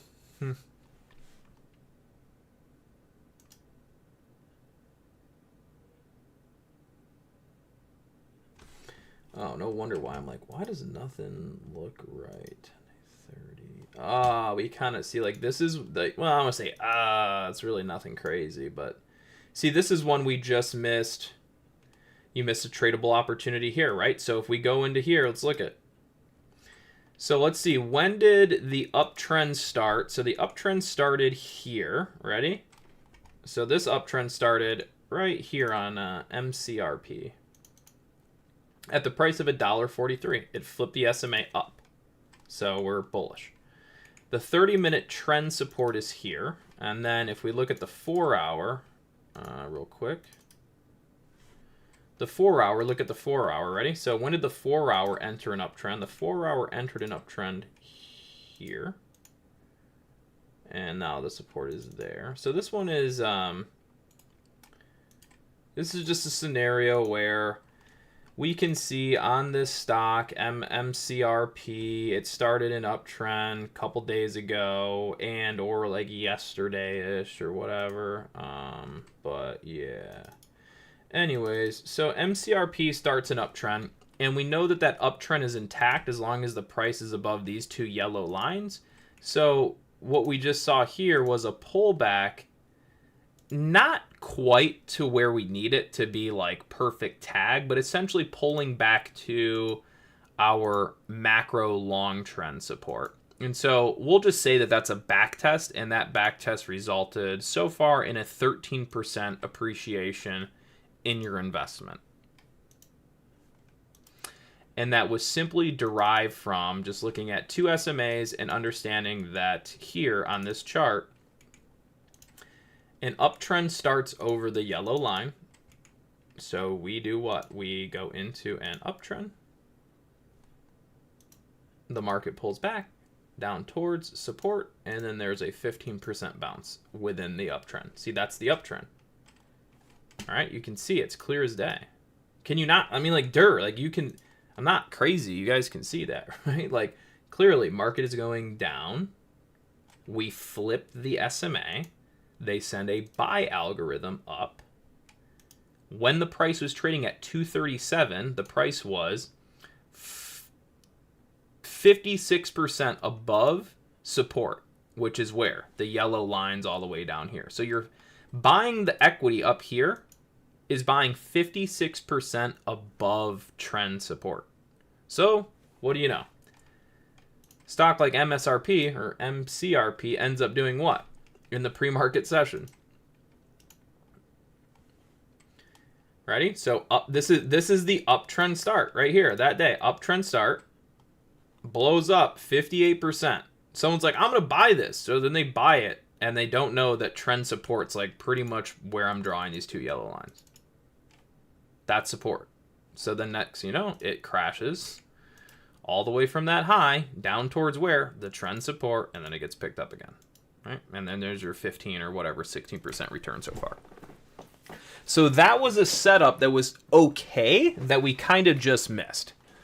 And that's simply just because, you know, there's a bajillion different stocks going, and the only way I'd be able to see all these in real time is if I just never talk to you guys at all and just basically scan all day long, which I do sometimes. Here was another one, I think, JZXN. No, well, kinda, but not quite. That's another thing I gotta learn. IPDN.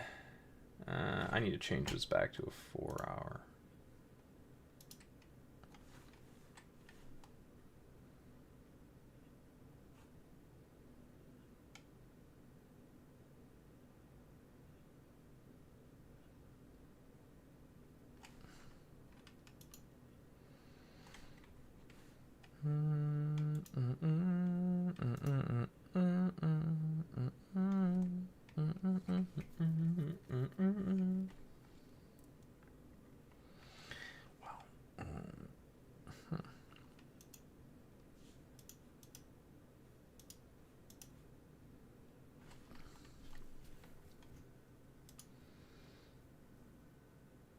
Ooh. This could be getting a little interesting. HOWL. See, like HOWL, right? If you look at this guy. See? When did this start an uptrend? I mean, this one, well, I'll show you. This is where it started, uptrend. Not Alt V. What is that tool? Fibonacci fans. Regression line. Yeah, well. So this one started an uptrend where the vertical line's at. That was the uptrend start. You can see broke over, fit 30 SMA, held, pop, held, pop, flag, out, break, up, trend support as far as that SMA. Okay. So, yeah, anyways, HOWL, kind of an interesting one in the sense that it's pulling back. It's getting closer to some SMAs that may start to support the price. So this is one where we could kind of look for maybe like a bounce and a continuation of price, HOWL, anywhere in kind of this area, which is, and the 4 hour, which is down here, which you kind of wouldn't want to see right now because that would kind of screw things up a bit maybe. But yeah. So and I'll bring this up real quick. So we talk about the 30-minute, we're talking about the 4 hour, but remember it's the same thing across every single time frame. Ready?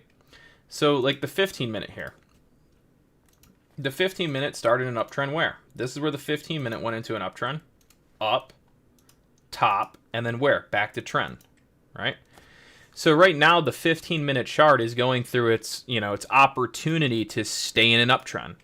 If the 15-minute trend does not bounce, right? If the 15-minute trend doesn't bounce, then that's when we're going to go down to the 30-minute. If the 30-minute didn't bounce, then we go to etc. So right now the 15-minute trend is kind of doing its thing. I don't use the 15-minute trend for penny stocks, but I use it as just a metric, which I know, right? So the 15 went up. Now we're back testing 15-minute trend support. If 15-minute trend doesn't just randomly hold support, next one on deck would be 30-minute. 30-minute, a little better than 15, etc.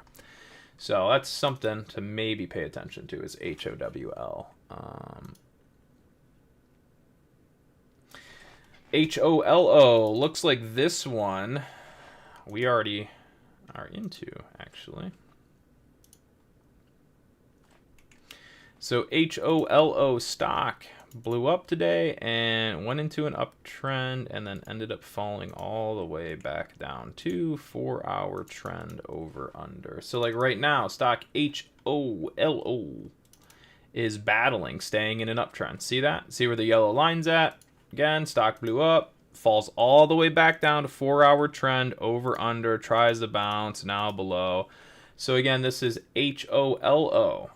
Emphasizing, yeah, and see, like, look at this one. This one's already below a 30-minute. So we can see this 30-minute broke down out of the 4 hour. So you would actually need this to bounce the 4 hour and then recover 555 to even be decent. So this one's in a short-term downtrend, hoping to hold the 4 hour. This is kind of like, not worth it.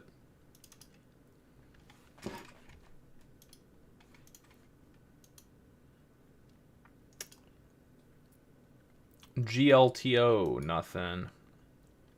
FTEL, this is a straight up scam. Maybe not, but probably. What is that, reverse split? Yeah, I'm not gonna mess with that.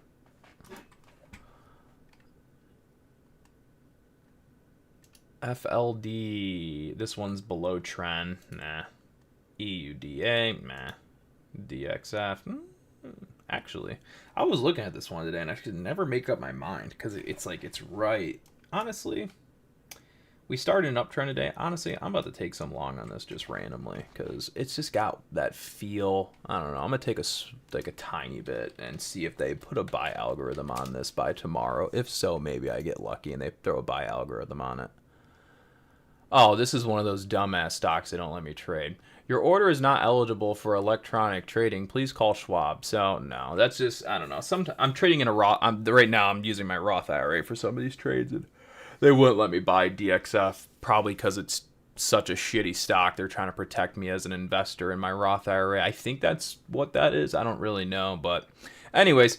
So the reason I was looking at DXF as a potential candidate, and I looked at this one earlier today, and it just didn't quite have volume. So that it's kind of like a double-edged sword. It's like when you see things pop up like DXF, they don't have a ton of volume. That means they might be getting ready to go, or it's just some shitty stock. So this is kind of one where when we look at the chart, we see that an uptrend just started, right? Look at this. Like the uptrend just started today, actually, in the pre-market, right? So let's map this off. All right, so let's map off DXF. So DXF started an uptrend today at $4.94. Let's go into the pre-market. Wait. Well, I guess I need to extend that then. So we'll go into the pre-market here. So DXF started an uptrend today at 494. Ready? So right there. It doesn't look like much. Ready? All it is in the after-hour session, the computers and the controllers of the market, if you will, sent off a little buy on it. Ready? So they broke it up into an uptrend. So now it's into a buy algo, and support is the yellow because that's where the uptrend starts. So all of this is trying to support that 30-minute uptrend start. If this uptrend is valid and it's good, if you will, then, and hold on one second, I forgot to mention, we also have the 4-hour trend. We always have the 30-minute and the 4-hour pretty much combined together, but so let's see, where's the 4-hour trend? 4-hour trends here, 30-minute trends here. So we know that today on DXF, an uptrend started over the price of this zone from 520 to 493. And essentially, we broke out the uptrend, and we've now back tested the uptrend. And now we're moving off of it. If it's, so again, this is kind of one of those ones where there's not a lot of volume on it. Definitely no one's paying attention to it. Like, very little people are paying attention to this because it's not moving. There's no momentum. It's not cool. It's not on the biggest gainers, right? So it's like, it's one of those ones that's under the radar, but starting an uptrend. And now it's really just depends on, does the market, when I say the market, I mean like the controllers, do they send off a buy algorithm? If they send off a buy algorithm on it, then it's going to become a big gainer. If they don't, then it just goes back into a downtrend. So sometimes I'll take little positions on stocks like this that don't look like anything cool, but could just be starting the uptrend. And we'll just see. You just take the risk. You just see if the market will send a buy algorithm on it. It's a lot of times what can happen. So anyways, that's kind of interesting. But again, whenever you mess with the really, really low volume guys, you always kind of run the risk. You're just buying into some random penny stock that's just not going to do the thing. But anyways, so that's that. What else we got? DBGI. See, DBI, yeah, see, look at this. What an absolute piece of shit. So check this. So DBGI, let's look at this one. So DBGI spikes up today. It starts an uptrend at the price of 833, which is also where it starts a downtrend. So remember that. The levels that start uptrends are the same levels that dictate downtrend starts, okay? So we go and look at DBGI today. Let's put it on a 1 minute. So this is what they did. They just, this is not retail. That is computerized buying algorithms. They send off a buy algo, right? Like retail did not make it do that, okay? So that's a buy algorithm that's getting sent off. And it's getting sent off as the market does what? Goes into an uptrend. So this is the uptrend start level. They wanted to blast this off, so they throw it into an uptrend, break it out, okay? And then when you wake up and you see, oh my gosh, DBGI is trading at a price of $23.32. Should I buy it? I go, probably not, because support is all the way down here. That's where the uptrend started. So it could keep going, but if it doesn't, the risk is what? You have a potential decrease of 50 to 60% in this equity before it even tries to hold its uptrend. All right. So then DBGI opens up today, and guess what? A couple candles in, blah, blah, blah, breaks down. Next thing you know, it's entered a downtrend. Just like that. DBGI started an uptrend today. They blew it up, then dropped it 60% back down to the uptrend level, which is the same thing as a downtrend start, and they entered it into a downtrend, and now the stock is just down. And when we zoom out and we look at some of our time frames, like the 30-minute, what do? We would say to ourselves, is the stock, well, again, it's just straightforward, right? So we'd wake up, we'd see DBGI come down, and it breaks the 50 SMA here, 30 minutes down. We're not going to trade this long because it's a downtrend. And there you go, down. That's how you avoid DBGI for the day. 2 levels, uptrend, downtrend. Uptrend level, same thing as downtrend. So let me hear some feedback. Are you guys understanding this? Is this making sense? Is it easy to understand? And then is it helpful?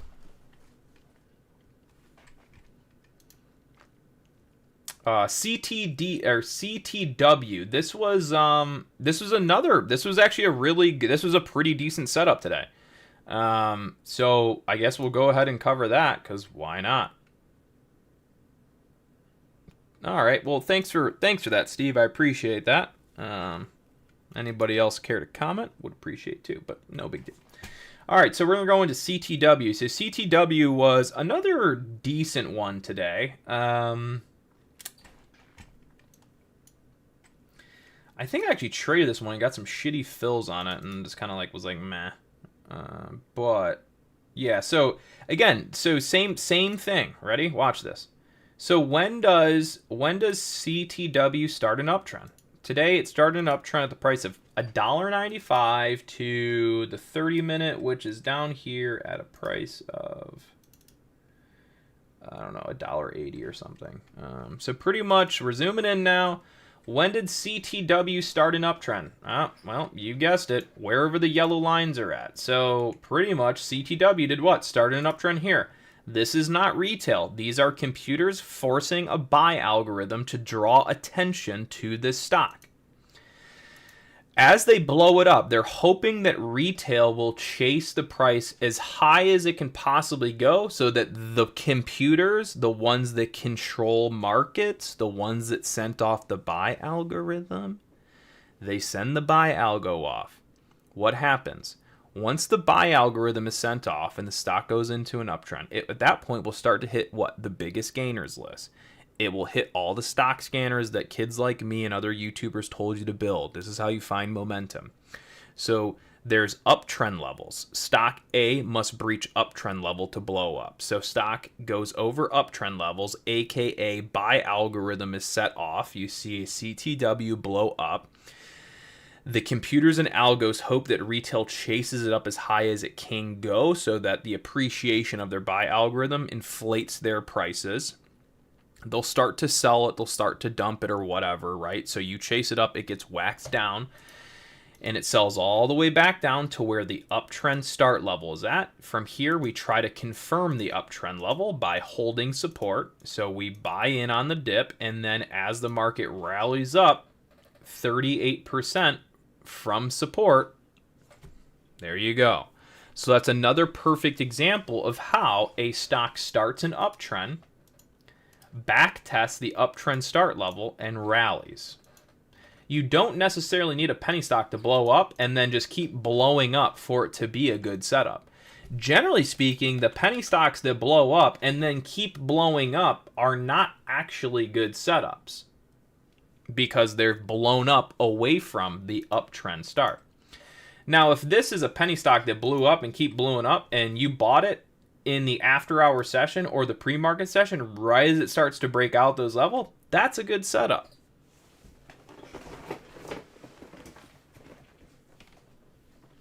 Yes, you mark where the price flips. Well, generally speaking, honestly, it's like you don't even have to do that if you don't want to, but generally speaking, anytime you come in the morning, you're looking at a penny stock and it's on the biggest gainers list, it's on the biggest gainers list because it's already in an uptrend, right? They've sent the algorithm off, they've sent it into an uptrend, so it's most likely in an uptrend. The only ones that aren't in an uptrend are the ones that are in a downtrend that are going through a really big bounce, and that's why they're triggering on the biggest gainers list. They're the biggest gainers within their own downtrend. So generally speaking, this is what I'll do every day. I'll map off where the uptrend starts, and then throughout the day and as things progress, you watch where the SMAs are at. It's all about the SMA and where that's at next. So it's SMA start, and then as the day progresses, they change, and you follow where those prices are at. CPSH. Oh, actually, it's hitting that 15-minute, but I was gonna say like this is selling down towards the 30-minute, the 4-hour, like might be a bounceable setup there. But anyways, let's go back to our market.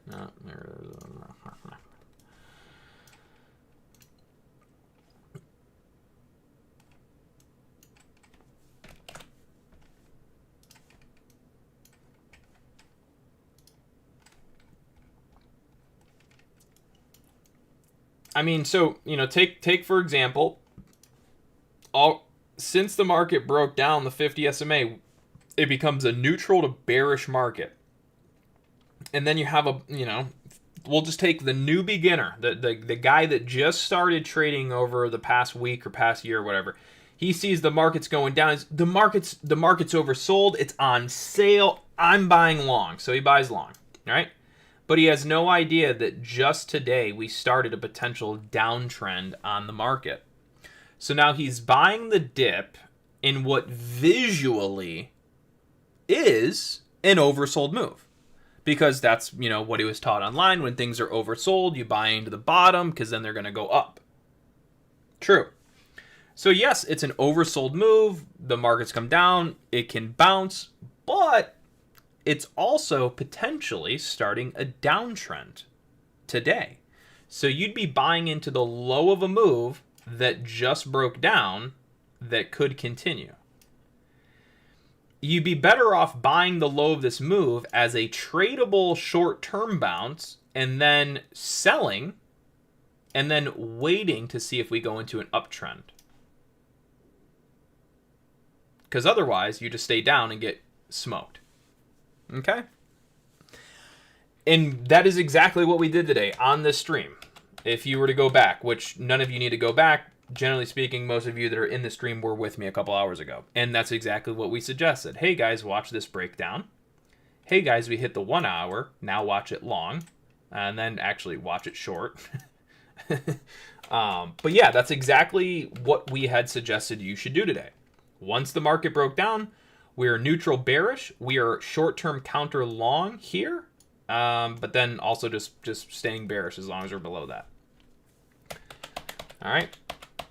If the market goes into a full-blown sell move and starts really selling off, then, you're going to wake up tomorrow and the headlines are going to be, oh my gosh, Jerome Powell killed the market yesterday with his remarks. And then we're just going to giggle because we know that it was just because we started a downtrend. It had nothing to really do with Jay Powell. No, not nothing, but not a whole lot. So, yeah.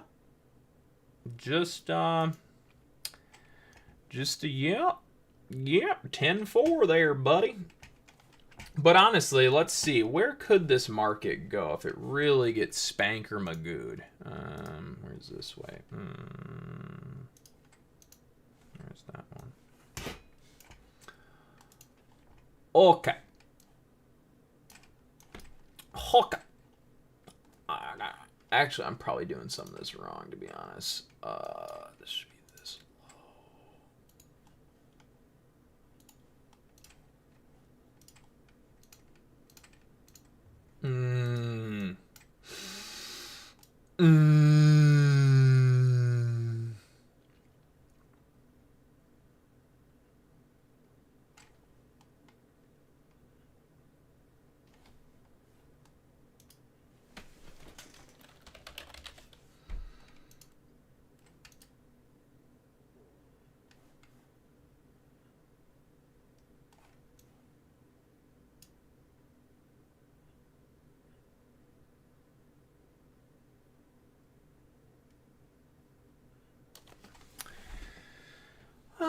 Yeah, I don't know. Yeah, let's see. I got that guy. That's untested. So there's that. Sure.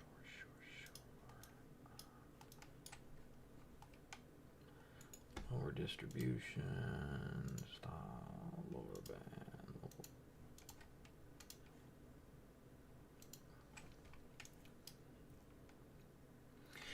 band.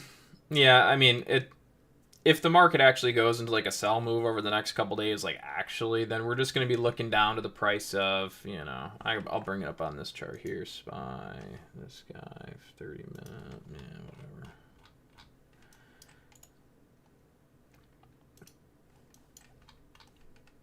Yeah, so these are kind of this guy here. I'm not looking at this you see this previous low. I'm not saying, hey, the market, if we go into a sell move, we're looking for the market to go here because that's where the market previously had a bounce. So I'm not looking at it in the generic sense where someone we previously held here, so this is support, right? That's not why I'd be looking at that level. I'd be looking at that specific level because if you see, it was where the market bounced. And the reason it bounced there is because that's where the 50 SMA is at. So again, when the uptrend started and we pulled back to support and bounced, we bounced the 50 SMA. So, yes, I am looking at this area as a testable target down because, yes, we did previously have support there and we did previously bounce, but it's the old 50 SMA calculation that allowed us to bounce. So when we start, like we did today, a potential new downtrend and selling move, then I'm looking to arguably take the market down to levels that were previously used for the uptrend. Again, market was up, pull back to support, continue up. Market potentially entering downtrend. What better thing to do than go screw everyone who bought support at the previous uptrend? So that is one way that we'll use previous SMA calculations for future price prediction.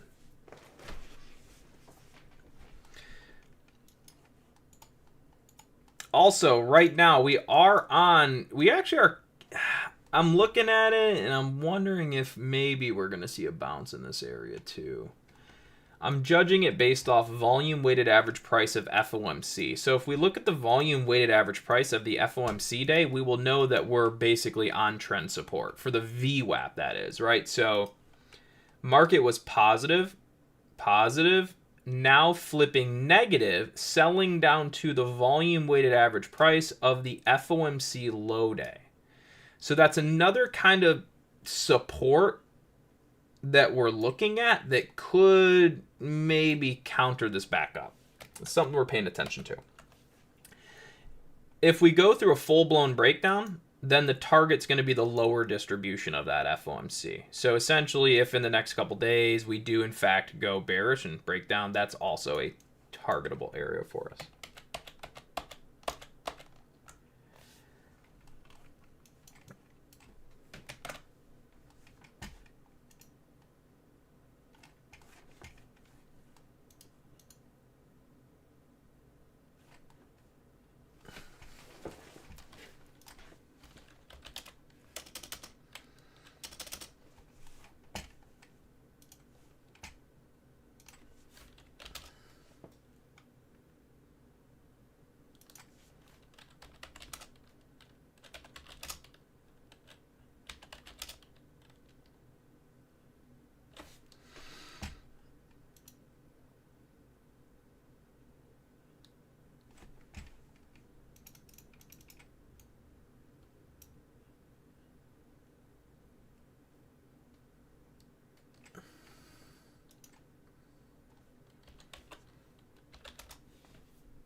Honestly, this DVLT is looking kind of strong. I don't know. This might be one that continues through the night. Honestly, I think I'm going to start, even though I don't really like the risk reward profile. It just looks like the momentum's decent. So I think I'm going to take a little small, just a little pinch on this one, and just see if it goes up overnight. Kind of like this. I'm going to start adding small on this guy, and I'll probably continue adding some throughout the remainder of the day, maybe into the after hours if I continue to like it. So we'll just start nibbling on some into some dips. Again, pretty much just looking for this. Again, it's one that I'm coming across, and honestly, I should have been long this earlier. Just wasn't sure about it. So pretty much I'm buying this pretty high, well away from support. Just one that, maybe the pattern's okay on it, maybe it has some continuation. So taking size that if I'm wrong, it really doesn't matter. And if I'm right, then cool. But just kind of one that's maybe got some potential to kind of have some movement. Again, very extended from support. Support was pretty much the absolute low of the day. So this thing had support down at, freaking 40. And here I am taking a little long now, which is kind of, actually, it's not even dumb. It's just, again, it's a pattern. It looks okay. We'll see if it has continuation through the night or into the next couple days. It's freaking 69 cents.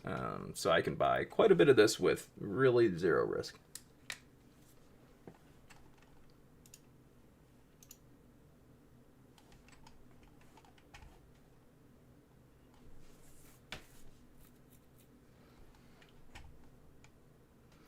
Yeah, Yeah, but anyways, I think we'll end it there. Not a whole lot more to say here.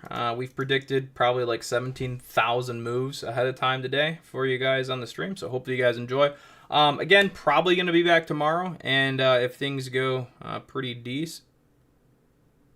I was looking at MCRP. Yeah, you're definitely late to MCRP in sense of low risk support. Kind of like I'm way late to DVLT here, but it's just one where like, yeah, it's worth putting on a little risk just to see, you know.